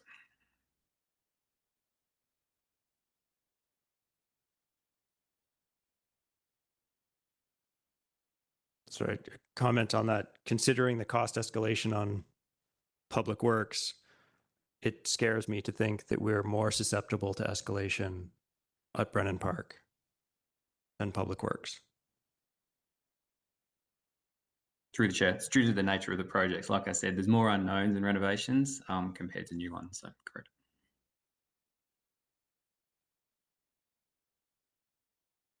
So I'll follow up with a question in this area.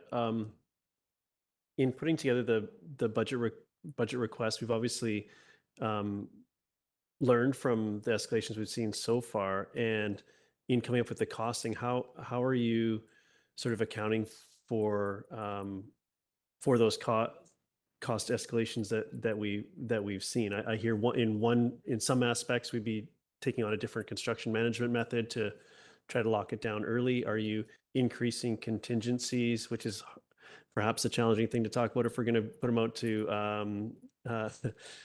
bid, but just in general, how are we hedging against those increases so we are working with the best numbers? Through the chair, contingencies is a good one to start with. We've got our base numbers. Sometimes at the end of the day, with the amount of escalation that we've had over the past 2 years, you just can't chase it, and it's impossible. No industry professional can predict what the costs are. However, moving forward, we're looking at 12%, 20% increase in costs in the past few years in some areas. Over the next 12 to 24 months, quantity surveyors are only predicting 5 to 6% increases in construction costs. So, we've had our time of flux, and now it's time for the market to kind of settle if we go through market conditions. I mean, it's hard to predict market conditions, but going back to your question, once we get the base costs and we allow a contingency that is healthy, and that's probably the best lever that we've got moving forward here. Okay, thank you. Let's try to come at the question from a different angle and see if we get build level of comfort in the room. Any other questions? Oh, sorry, Councillor Anderson. Sorry, I did have you on my list. Thank you. I have a question regarding under the Economic Development Department, the Marine Impact Study. My question is it intended that the scope of the proposed Marine Impact Study to be undertaken in 2024 would include all marine facilities in the Port of Squamish and going right around the top of Howe Sound from Watts Point, Darrell Bay, Line Channel, Site B, Oceanfront, Squamish Terminals, and Woodfibre, as well as the various functions that are involved in our port lands, such as vessel mooring and maintenance for small boats or other. What is the proposed scope of the Marine Impact Study with respect to geography and functions? Thank you for the question, through the Mayor. At this time, detailed scoping hasn't taken place for the impact study. The intent of the impact study will be to look at marine and upland areas that are within the district of Squamish, and consideration will be given to, in particular, employment-related areas. So at this time, we would be working closely with the planning department in terms of scoping the areas related to the impact study and any subsequent recommendations that would be made through that. Thank you. Mayor Herford, I have a few comments on some of the line items, beginning with this one. Should I save those for later or venture them now? They are brief. Let's go through and get questions out of the way, and then we can, and we do have a recommendation before us, and perhaps commenting on is best suited there, unless you're looking to affect the inclusion of any of these items through your comments.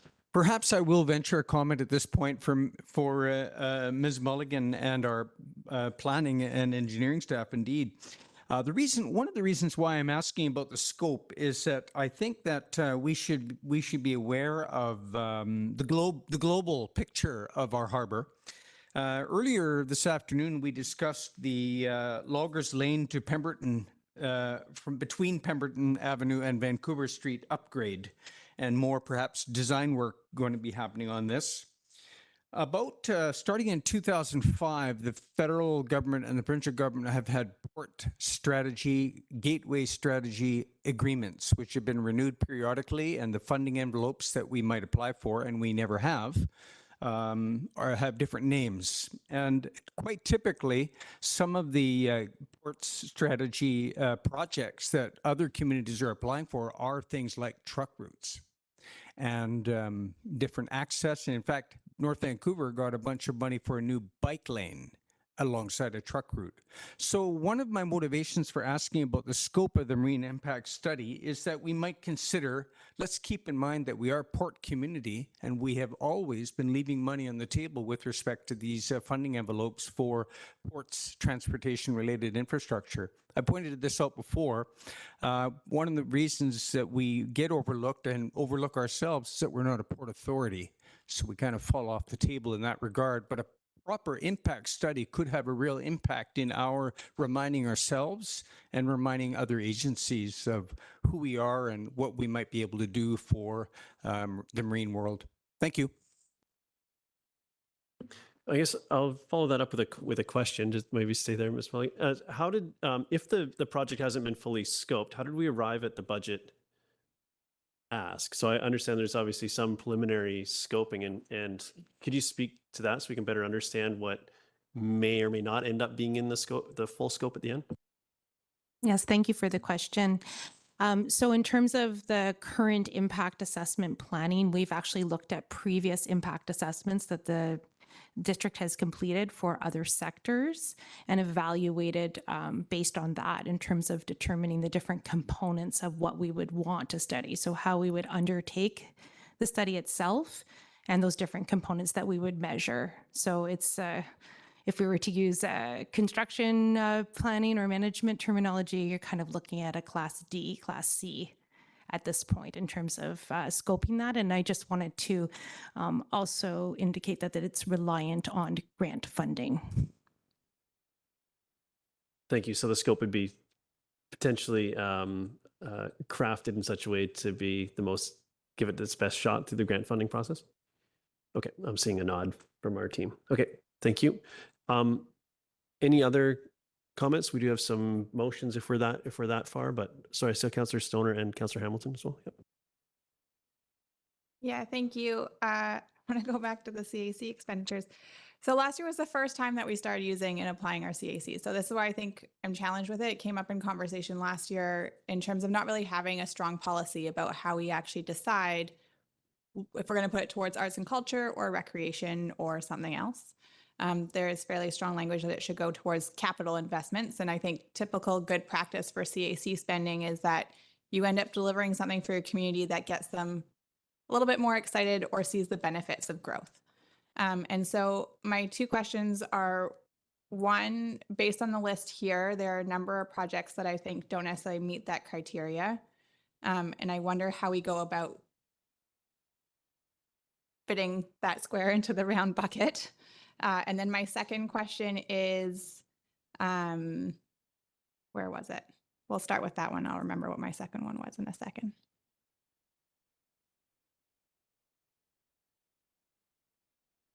Should I speak now?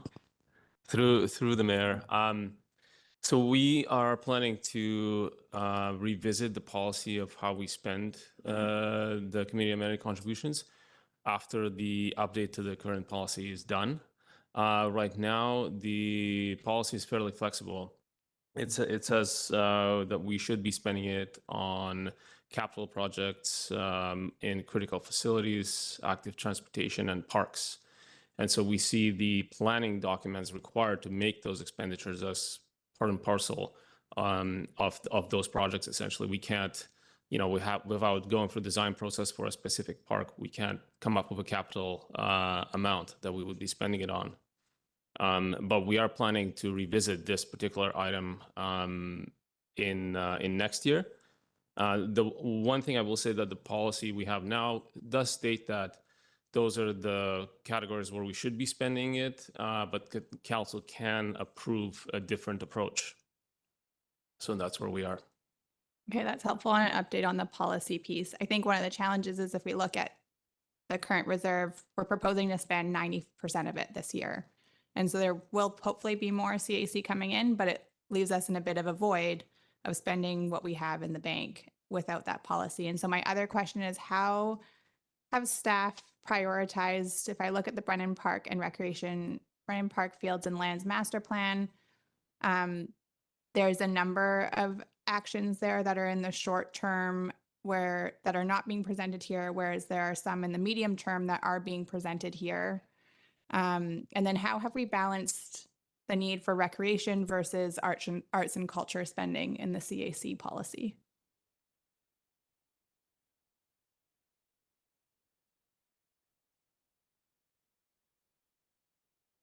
I'm sorry, I shouldn't say the CAC policy. I should say what has been identified for spending with CAC grant funding at this point.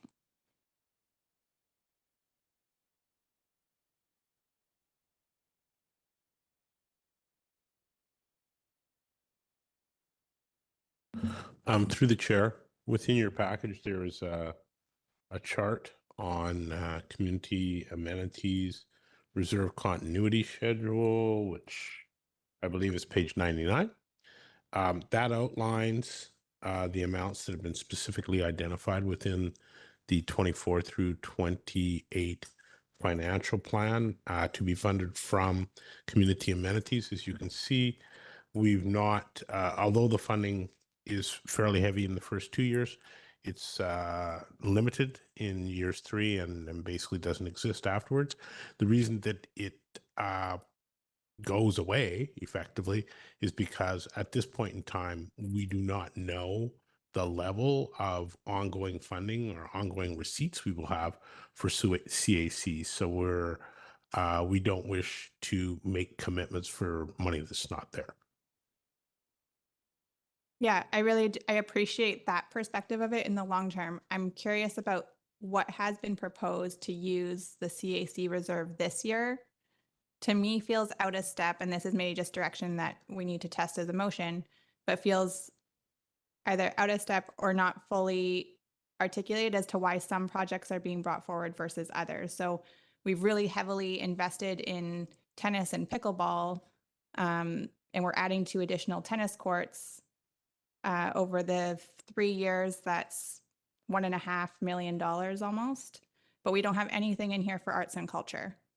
And so how does that conversation happen in terms of prioritizing the use of our CAC reserve?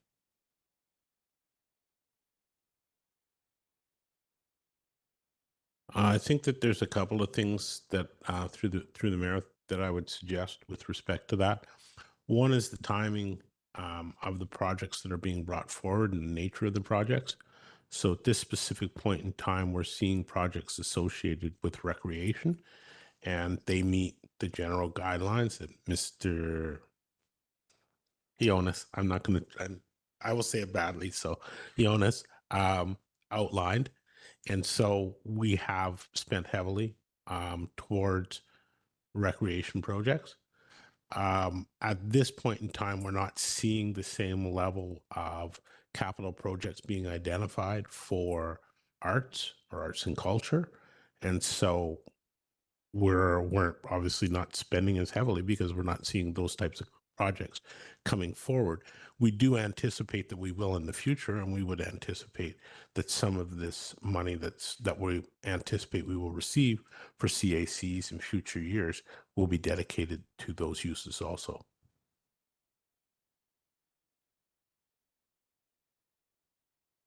I have a question on this in this area. I think that the cash contribution is only a part of the equation besides the of the CAC policy where we're also securing spaces and getting other amenities to the community through development.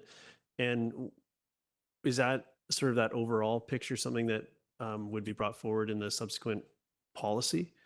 For instance, a hypothetical, we have a huge, maybe the cash gets spent at some point in time like it is now on recreation, but we're realizing a lot of benefit through the CAC policy and built spaces or secured spaces that flow into the arts and culture piece. And like, how do we look at that, like take that step back so we really look at how impactful the CAC policy is as a whole, given that there's multiple levers to achieve the outcomes, if you follow my question? Yes, that's a good question. I think part of the rationale for updating the Recs and Parks Master Plan came actually from the need of landing some of the CACs that we have coming forward. So updating the master plan will give us a good idea of what the recreational expenditures need to be on a wider scale in a community. And many communities, when it comes to CACs, not maybe many communities, but larger municipalities, what they often do is they base the CACs on their rec and parks master plans, so that the expenditures essentially are coming like a DCC model where you cost out all of the projects that you have to do. And if you decide that you're really going to target recreation through the CAC policy, you then base the CAC amounts on those projects. So I think broadening the strategy to include arts and culture in our update also allow us to look more holistically at priorities and CAC expenditures.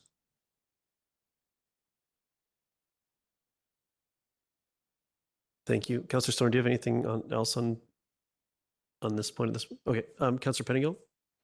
Yeah, just on this topic, if I'm not remembering incorrectly, I vaguely recall that we had a report in the last year or two on sort of our CAC fund and some of what we are thinking of directing it to in the next year or two. And I'm wondering if I'm not imagining things, if that can be resent or redistributed. I'm wondering if it's worthwhile for us to have another look at.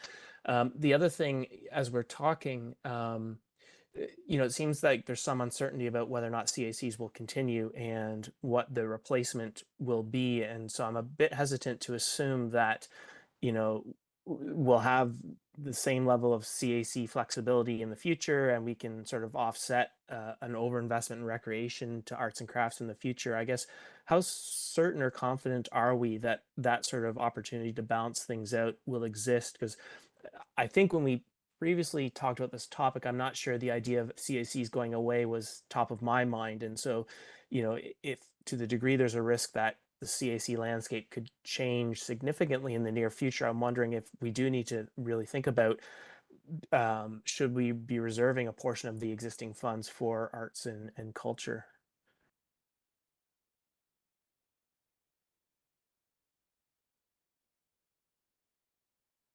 Through the mayor. So when it comes to the CAC landscape, I suppose we can look at our growth outlook. We are a growing community as a country. We're not delivering enough housing. So CACs come from housing related applications, and we expect that to continue in a growing trend, just because we're, even with the market conditions that they are today. For instance, CMHC is expecting that correction will happen by next year, so that our housing supply pipeline is going to come back to where it was in 2022. So I don't expect that CACs is something that's going to go away as a source for different amenities. Yes, through the mayor, I would just add, I apologize if my wording made it sound like they didn't exist. It was more a case of we've not been able to forecast what CACs are in the future because it's a bit of a crystal ball. We don't know the timing and we don't know the amount that they're going to come in. So rather than hazard a guess and then commit that money, we thought it was prudent not to show additional funding beyond what we had already received. Okay, thanks. And just to clarify, I mean, my understanding of the chatter I've heard is that the government may go towards a more of a DCC model for CACs, and DCCs have been very prescriptive. And so I guess I'm anxious that the new CAC, sort of DCC, whatever it is, will be similarly prescriptive, and we may lose the opportunity for some of the things where we have flexibility now. And I guess that's my hesitation. So I guess I'll just leave that there, but also sort of leave open that request. If I'm not imagining that we had a discussion and a report previously about how we're planning to spend our CACs, if that exists, if we could get that sent again, it would be helpful. If I'm just imagining things, then I won't expect that. Thanks. I was just waiting to see if there's a reply from staff. I'm seeing not, but Councillor Stoner seems to have something jogged in her memory. I don't think you're entirely making it up, but I think it was part of our discussion around the CAC policy update, which we are waiting on the province to see what they come out with in the next few weeks. So I think it was a conversation that was rolled into a broader CAC policy update. It wasn't a standalone piece.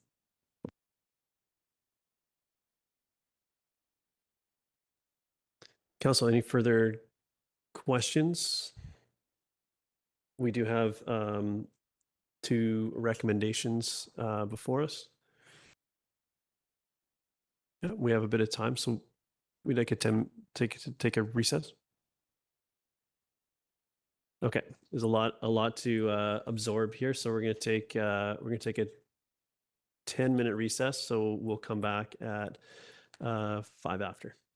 Thank you.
Thank you. We'll call the meeting back to order. And we're back from a short recess. And before we resume, I was going to let Ms. Glende had a few words for us. Thank you, Mayor Herford and Council. It's been great discussion this afternoon, and I thought I would just provide oh, my camera. Thanks. Turned it off for the break. There we go. Just add a few words. When we dove back into budget at the beginning, like following the summer break, I provided a lot of this same information to introduce the discussion, and I thought for the benefit of the community, I could add it again just to make sure everyone hears it. This budget period, this 5-year financial plan has been extraordinarily challenging for staff, and at the same time, I'm incredibly proud of how hard they've worked to get it where it is. We are very aware of the numbers, excuse me, and through the discussion, it's apparent that not only this year, but future years increases are definitely creating pause for council, and we definitely appreciate that. It's important to be prudent on behalf of the taxpayer. There are competing pressures that most of them are upward on this budget. It's a growing community. It's a very progressive strategic plan that we are tasked with delivering over the next 3 years and beyond. And it's a very progressive council, past councils, this council, in terms of the community building that you do want to achieve. And in addition to costing out of all of those upward pressures and the catch up that's a result of, say, our facilities master plan, staff also recognize trying to balance out the pressure on the taxpayer. And so that's why you see in this budget funding from things like community amenity contributions, is those reserves, those funds that are there, and pulling on those to try and even out where these costs are funded from. So all of it comes with positive intent, even though I know the upward pressure can create angst. At the same time, it's important to remember that staff prepare the budget, but it is not our budget. This budget needs to be what council is ready to endorse at the time that the bylaw comes forward. Ways to reduce it include cutting of services, reducing of the strategic plan, for example. And I'm not trying to be glib here. I am just saying that, you know, we can be proud of being a progressive organization and council, and there are challenges to that. But staff are here to work with you to ensure that the budget that goes through is the one that you want. Thank you. Thank you. Thanks for the context. So council, we do have some motions. Perhaps the break triggered some more questions. We have the majority of staff that were in the room earlier are still here if we do have specific questions, line items or otherwise. And we are looking to get to a conclusion of this session on the budget. Are there any additional questions or comments? Go ahead, Councillor Hamilton. My question about categorization, I've thought about this quite a lot, and I think that council, and maybe this is what we've asked to do every year, and I assume it is, I feel like we're asked to make broad decisions on the broad directions of the budget, but those broad decisions need to be chosen line by line. And I feel like there's a tension here between our access to the way that information is being presented to us, and I completely respect. We definitely need to see all the lines. But so for myself, I'm concerned about capital project cost escalation. So what sort of decision can I make here today on our capital costs, our capital budget, that would help mitigate my concerns about capital cost escalation? I could make a motion to remove a capital item, but that's not going to achieve this goal. So I would like to know if there's a way that we can have the information, this budget,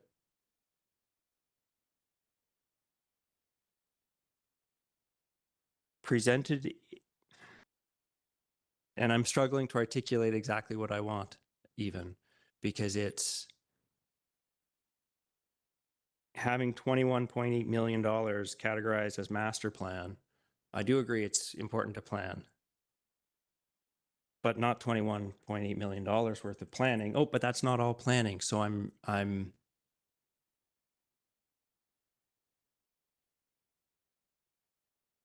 I'll leave it there as my expression of concern for what we're being asked to do in this criticism or this picking apart line by line is too detailed for council to be looking at. We should be looking at broader scope, like what fraction of our budget should be going towards infrastructure, what fraction of our budget should be going towards facilities, and then folks like those in engineering should be deciding, of those that are going towards infrastructure, what are the highest priority items? I'll venture a comment on that. And I think that as at this step in the process, I think we do have a couple staff recommendations here, and if we accept these, it could also come with a request for additional information or information to be packaged in a different way for the tying it all together at the next step. And just as a way to sort of, so if you can get, I'm hearing, I know staff's hearing your concerns, and that's where my mind is going. Is like, well, how do we incorporate this at that concept at some point in the process, which we're not going to do today, as we're just past where we expected to be wrapping. But at the same time, and yeah, so that's sort of the distinction I think is for us today, whether if we're going to look at these the recommendations we have. I'll go to Councillor, or do you have a okay, go ahead, Councillor French. Thanks, Mayor Herford, and I'm about to go line by line. Sorry, Councillor Hamilton. Okay, so 3 projects are jumping out at me, and I will ask the question. It might be rhetorical. It might be a question staff will answer. It might not be. It might be simply a question for council to ponder. The 3 projects are council camera integration, these guys that we're currently not using, planning department front desk renovation, and municipal hall public washrooms renovations. What these 3 projects all have in common is they're here in this building that we all know has a lifespan. So my question is, do we really need to spend these amounts of monies on these projects in this building that we're not planning to spend much longer in?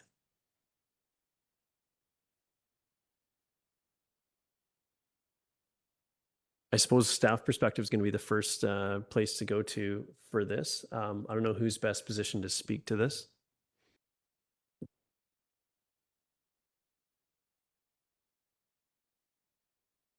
Go ahead. I can take one of those. As far as washroom renovations, that it has to do with accessibility, and that has to do with legislation. So we do have a responsibility to do that, and those are the ones that I can handle there. The other 2 I can't speak to. Thank you. Is someone else? Ms. Maggie? I can take the one in relation to the renovations in planning. We are running out of space in this building, and those renovations are to incorporate the individuals that we need to be able to work in the departments as well. Yeah.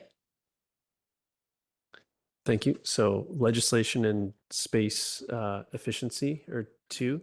And is there someone that could speak to the cameras? Oh, go ahead. Thank you. I can't speak to the camera specifically, but what I can tell you in terms of municipal hall projects, the main criteria is exactly that. Do we need to be spending this money, given this building will be likely demolished at some point? And it are those things that we absolutely have to do now, recognizing the building will be here for a number of years. Do you have a follow-up, Councillor French? Just to thank you for all of those. And everything we heard was in our report, and I think it's just great that in addition to seeing it in the report, I've now heard it in my ears. Yeah, thank you. Which line item was the camera piece? Sorry, there's a lot of information here. Does someone have that? I didn't note that. I just like to It's ask. $25,000. Yeah, I know that. it's okay. I'll hold for now. Go ahead, Councillor Storm. Yeah, thank you. Just one other item that wasn't on today's budget, but appreciate staff came back with some further detail on the service level changes budget. One of the questions that came out were around the two grants, one to Squamish and one to the downtown BIA. And for the 2024 revenue source, it says community enhancement grants. And I just want to clarify how that works, given that I thought our community enhancement grant process was being delivered by an external third party.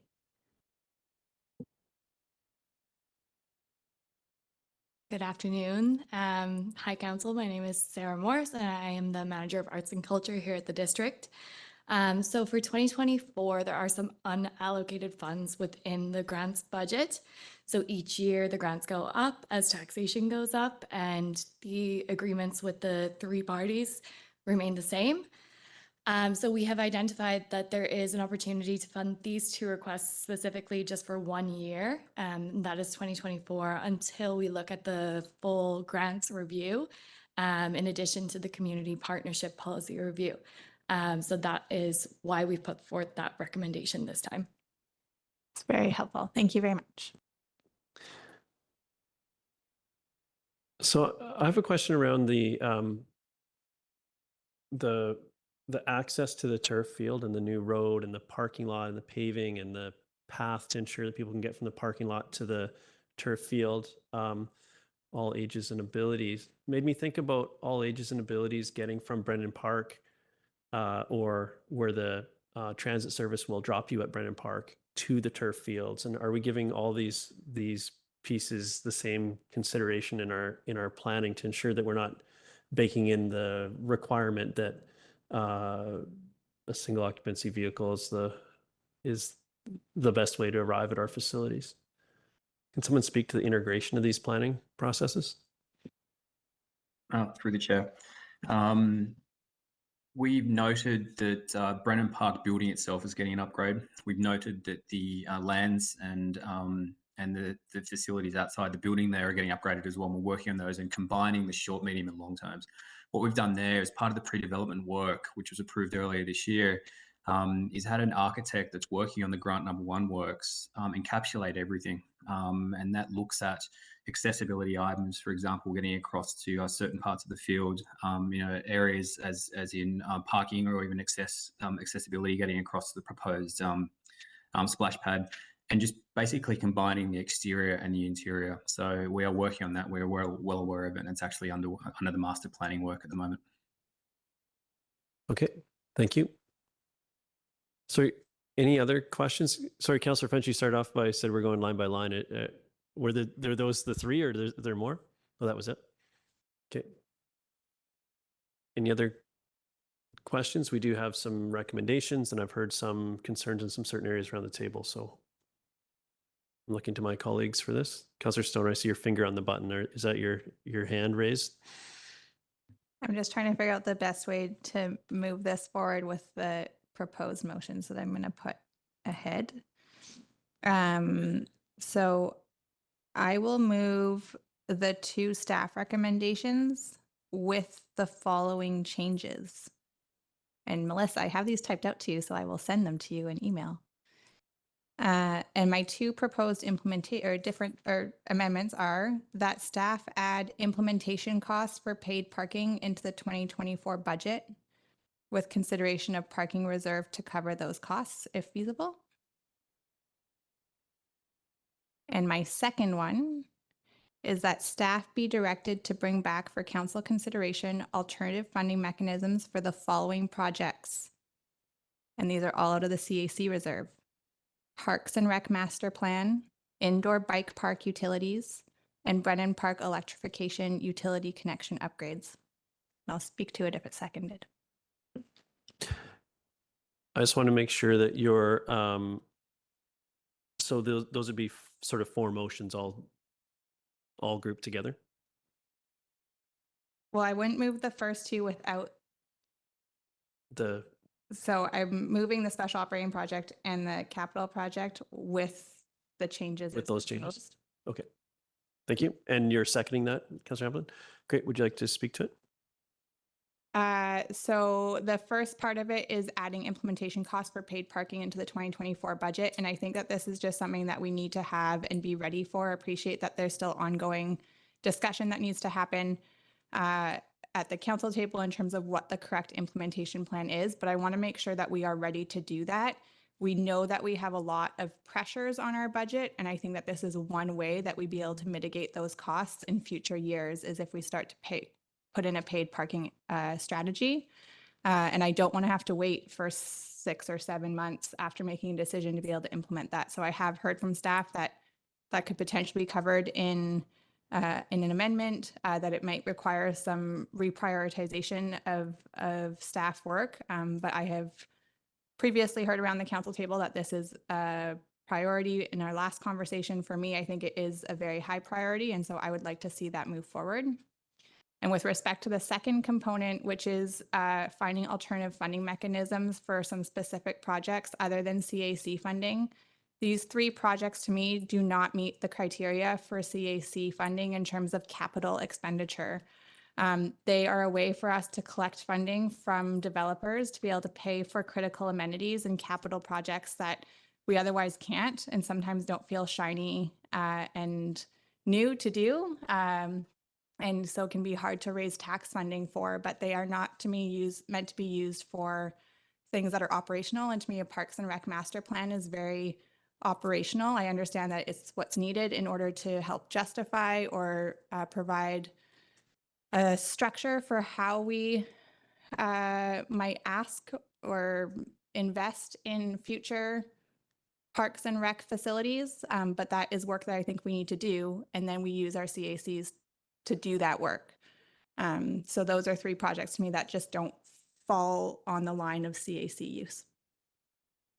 So could we have the 3 projects again? It was the master plan, the bike park, and the other one? The indoor bike park utilities and the Brennan Park electrification. Electrification. Thank you. And I will note that my motion is to bring back alternative funding mechanisms for council consideration. I appreciate that this might have significant tax implications, and I just want to be able to have that conversation of whether that means that these projects get delayed or whether they get pushed to tax. But for me, given that we don't have a strong policy in place for how we actually use our CACs, it feels really tenuous for me to actually put this money towards these 3 projects at this time. Thank you. Other comments on motion? Oh, go ahead. I've got Councillor Pettingill, then Anderson. Yeah, I understand the rationale for the first 2. The last one does seem like it's capital, it's rec focused. From my mind, it's sort of going into a pool of funding to achieve some of the rec improvements we want to see. So I guess I'm looking for some clarification of why this the electrification one wouldn't fit. I'll look to the mover for a reply. Yeah, I think there's a combination of things. One, I think it's general infrastructure of an existing facility. So for me, it's not necessarily a community amenity. And realizing that the pot of community amenity reserve will hopefully be replenished with additional growth, but is finite at the time being. I feel like it's difficult to necessarily apply it in this regard as opposed to potentially some other things that our community has been asking for, whereas this is something that I think we just need to do. So it's a bit of a chicken and egg, and I realize that there's probably different perspectives, but for me, it's just doesn't meet the threshold of a community amenity per se. It's more what we need to do in order to maintain our facilities. Thank you. Other comments on this? Oh, sorry. Yes. Councillor Anderson. I'm just a little bit confused here. Is the assumption that the Parks and Recreation Master Plan review would be funded from CACs? I'm just not clear on is that the current proposal? We've got here reserves for project funding. Councillor Anderson, on page 99 of 114 in your agenda package. There's a table. I know that I've been back and forth through this throughout in preparation and throughout the meeting, but on page 99 of 114, it breaks down what's funded, what that means, sort of. Thank you.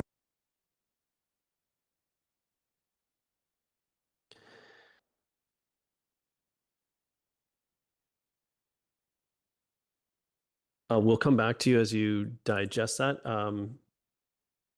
Other question or other comments, sorry, on this motion? I'll speak in favor of the motion as it asks us to, as it directs staff to explore other options so we can have a discussion at the council table that's likely happened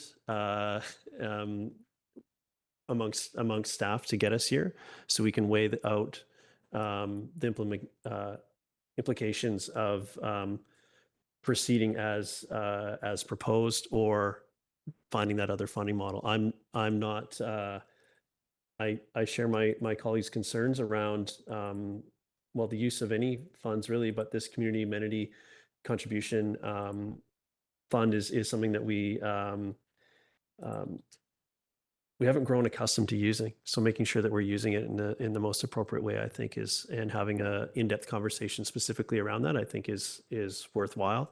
And I think the numbers involved here are large enough that to warrant that conversation during this budget process and not exclusively at the next touch point of the CAC policy, which we heard from staff is going to happen as well. So I'm happy to have that conversation. I support this motion. And go ahead, Councillor Penningill. Just can't find my button here. Yeah. So on the motion, in terms of this, what the changes that have been proposed to the original, I'm hesitant about the electrification piece just because of the urgency, and it is for me part of that rec capital, and it's not a new thing per se, but I think it's a necessary piece of recreation, and for me, doing this work is, I think, as my colleague said, is not optional, and so. From my mind, we may well come back to put this into the CAC piece, because for me, really, there isn't an option of putting it off. I think this needs to be done because we are in a climate crisis, and I think again this one, to me anyways, aligns. Couple other comments to the discussions more broadly in the resolutions on the floor. I understand that we may have there's two things following up to we may talk about in the CCAP renewal discussion in 2024, but I do want to flag now for our planning. I think, we're talking about a new pool, a new rink, and some of these things in the future. And so it's not fully clear to me how some of the energy system upgrades, the like for like, does it make sense to do those big energy system upgrades now, knowing that there will be an opportunity, I think, to look at some significant upgrades to support the pool, new rink, and what is our energy system going to need to be for those things? And for me, I hope it's not a gas system at that point. And so what sort of system are we investing in now? Does it mean just delaying having the CCAP discussion first? I think for me, that's a bit of a flag. I would hate to sort of be planning that we're doing a gas system for our new pool, our new ice rink, and so on, and that's where we're headed. Again, I'm not clear exactly how this energy system ties in with some of the other major infrastructure projects at Brenham Park, because there is so much infrastructure work going on there. So just want to flag that for now. Another piece we talked about, funding sources. I'm not inclined to look at service level changes, but I think I just want to flag, and again, maybe it's something we have on grant renewals. I believe one of those grant renewals reflects a Fortis grant. This council did put forward a resolution, which unfortunately was unsuccessful, although it was close to end fossil fuel sponsorship. And so I think as we move forward, we may need to rethink, or it's maybe not a given where some of our funding comes from. And even if there's an opportunity to extend grants, I'm not sure we in this case, we want to pursue them, and I'm not going to presume the outcome of such a discussion. But I just want to sort of flag that in our planning, because I heard, I think some of that mentioned today. And I guess the last thing I want to comment on is I'm fairly comfortable with what we're talking about for 2024 in terms of staff capacity and the budget. I think, you know, taxes are how we take care of one another. And it was mentioned that we are trying to do many progressive things. I think it's really important. I think I see in our budget an attempt of our community to do really prudent fiscal planning, to look into the future, and to really take care of people who haven't had their needs met or considered in the past. And so from that perspective, I'm pleased with this budget and comfortable with where we're heading. Given the discussion today, where I'm a little bit uncomfortable is that some of the special operating budget items are plans, and we don't have the implementation numbers yet. And so I worry that although we can manage it this year, is it realistic for future years in terms of capacity and funding requirements? And so I'm wondering, at the end of the day, do we need to pull out a couple of those planning items, not because we couldn't do the 2024 work, but the 2025, 2026 implementation work that we haven't seen yet and budgeted for? Is that going to be a bit too much?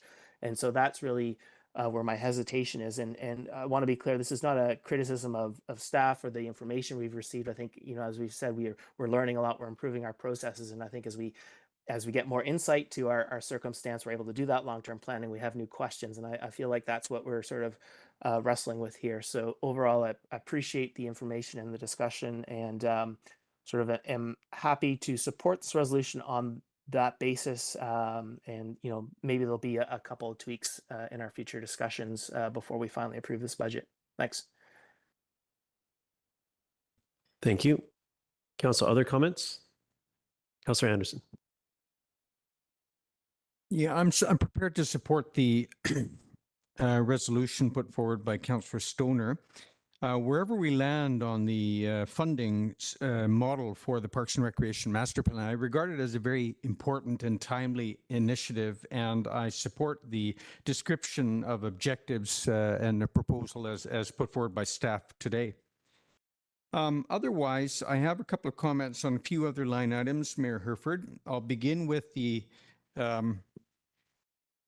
excuse me, the employment land model. It is the Squamish Planning Land Use Insights Tool, or SPLIT.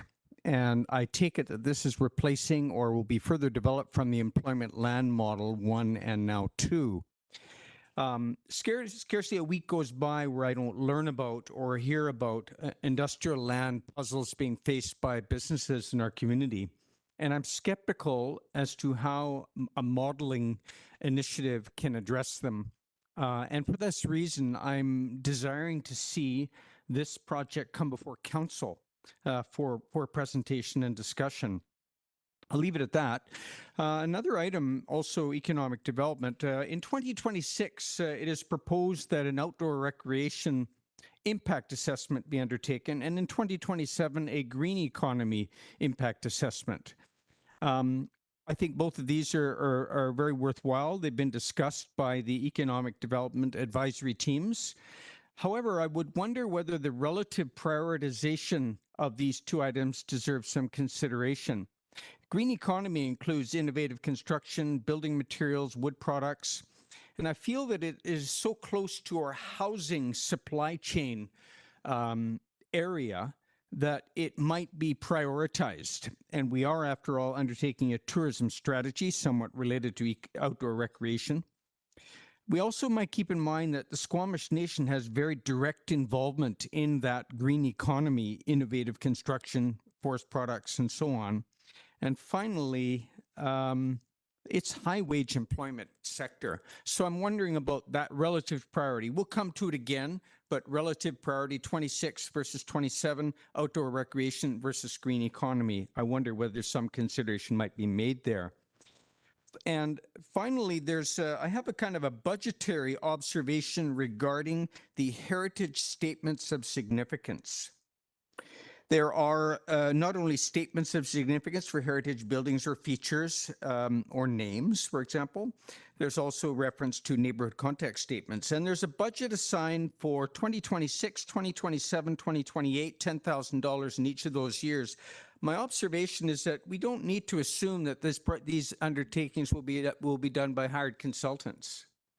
The most important thing is that we establish a heritage commission of volunteers to undertake these projects. Outside consultants are not going to write histories of our local neighborhoods. And I think if we're going to hire somebody, well, we already do. Developers do hire consultants to undertake statements of significance. But the most important thing is to establish goals, purposes, guidelines, and standards. But we don't necessarily need to hire consultants for that. That's just an observation. And we'll come to a presentation, I believe, later this year on the heritage strategy. So otherwise, I'm in support of Councillor Stoner's motion. Thank you. Any other comments on this? Councillor Stoner, go ahead. I did already speak, but I want to speak more broadly to the budget where we're at, because I only spoke to the 2 additions that I made. Generally, I do want to thank staff for all the work that has gone into bringing this budget forward. I think it is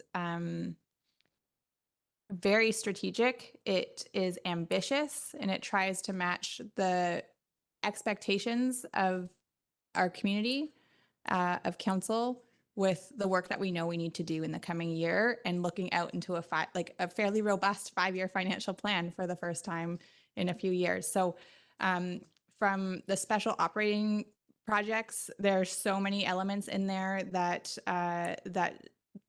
hopefully the community will get excited about. I know when I look through the list of projects, I definitely get excited about a lot of them. I think it's important to recognize that less than 3% of that is being tax funded, like the ability of our staff to go out and find other revenue sources and government transfers or grants to pay for the work that we know we need to do and it's going to make our community the best, is something that is exceptional. And we really see that shine through in the special operating projects in particular this year. And the ability to really start planning in the prioritization that engineering in particular have done with the capital plan, I think really sets us up for success in the long term. So despite some of my detailed questions, I'm really happy to support what's going forward. Thank you. Any other comments? Yeah, go ahead, Councillor Hamilton. Yeah, I've expressed them, and I have concerns about how much our taxation is needing to increase. These are scary numbers, but these are ambitious plans. We have, and a lot of that increase is due to taxation. I have reservations about our numbers that we've applied to capital projects and the escalations that we are likely to see from them. And I'm hoping that we can come to a place. What I'm struggling with the budget, I believe now, is information categorization and information processing. And I hope that we can come to a way that we can look at these sorts of budgets from a high level perspective in how are we contributing the taxpayers' money to different aspects of our community, as opposed to just one line at a time. It is challenging to look at 100 odd special operating and capital projects ranging from $5,000 to $11 million and have one conversation where every line item is considered between $5,000 and $11 million, right? So I hope that we can find a better system to do that, but I do support what has been proposed. Thanks. And, Councillor Greenlaw. Thanks. I just wanted to thank staff for distilling our municipal expenditures into a digestible format and facilitating these important conversations. I'm especially supportive of the forward-looking nature that our budgets are taking on. I feel like fiscal responsibility is a very important aspect of municipal organizations. So I'd also like to speak in support of the motion put forward by Councillor Stoner. I'm a big fan of financial prudence, and I think so often the arts and culture aspect of our community is overlooked, or communities in general. And I think it's really important to set clear precedents on the use of our existing CAC funds moving forward. Thank you. similar to Councillor Stoner, I spoke to the pieces in question and not to the overall budget in my comments. So I really do appreciate the methodology used and the rationale behind each and every decision that I know is on the included in the budget and was exhibited when all 7 folks were asking very detailed questions and got very detailed answers from all staff. So it gives me confidence that that these pieces have been well thought through, and it is challenging to. I'm looking forward to the next piece of tying it all together, because it really is hard to fit all these pieces, even in this document, together. Never mind that overall picture. So I'm really looking forward to that discussion. The part of this motion I haven't spoken to is the parking piece, and I'm assuming with this direction that some work will be done in that area to really understand. I appreciate the responses we had during the meeting, but I recognize they're also educated opinion, but during a meeting. So some more detail to be fleshed out, so we can really understand if this needs to be accelerated as proposed. And I'm generally not very comfortable with presupposing council decisions in the budget process, but I also, when I do make a decision around the council table, it sure is nice to be able to implement it in a timely fashion. So I'm going to weigh both of those things in the space between now and our next opportunity to discuss this. But I'm happy with this, with where we landed for today's conversation. So with that, I'll call the question. All in favor? Motion carries unanimously. Thank you very much. And now what I'd be looking for is a motion to terminate, to Councillor Stoner, second to Councillor Hamilton. All in favor? Motion carries.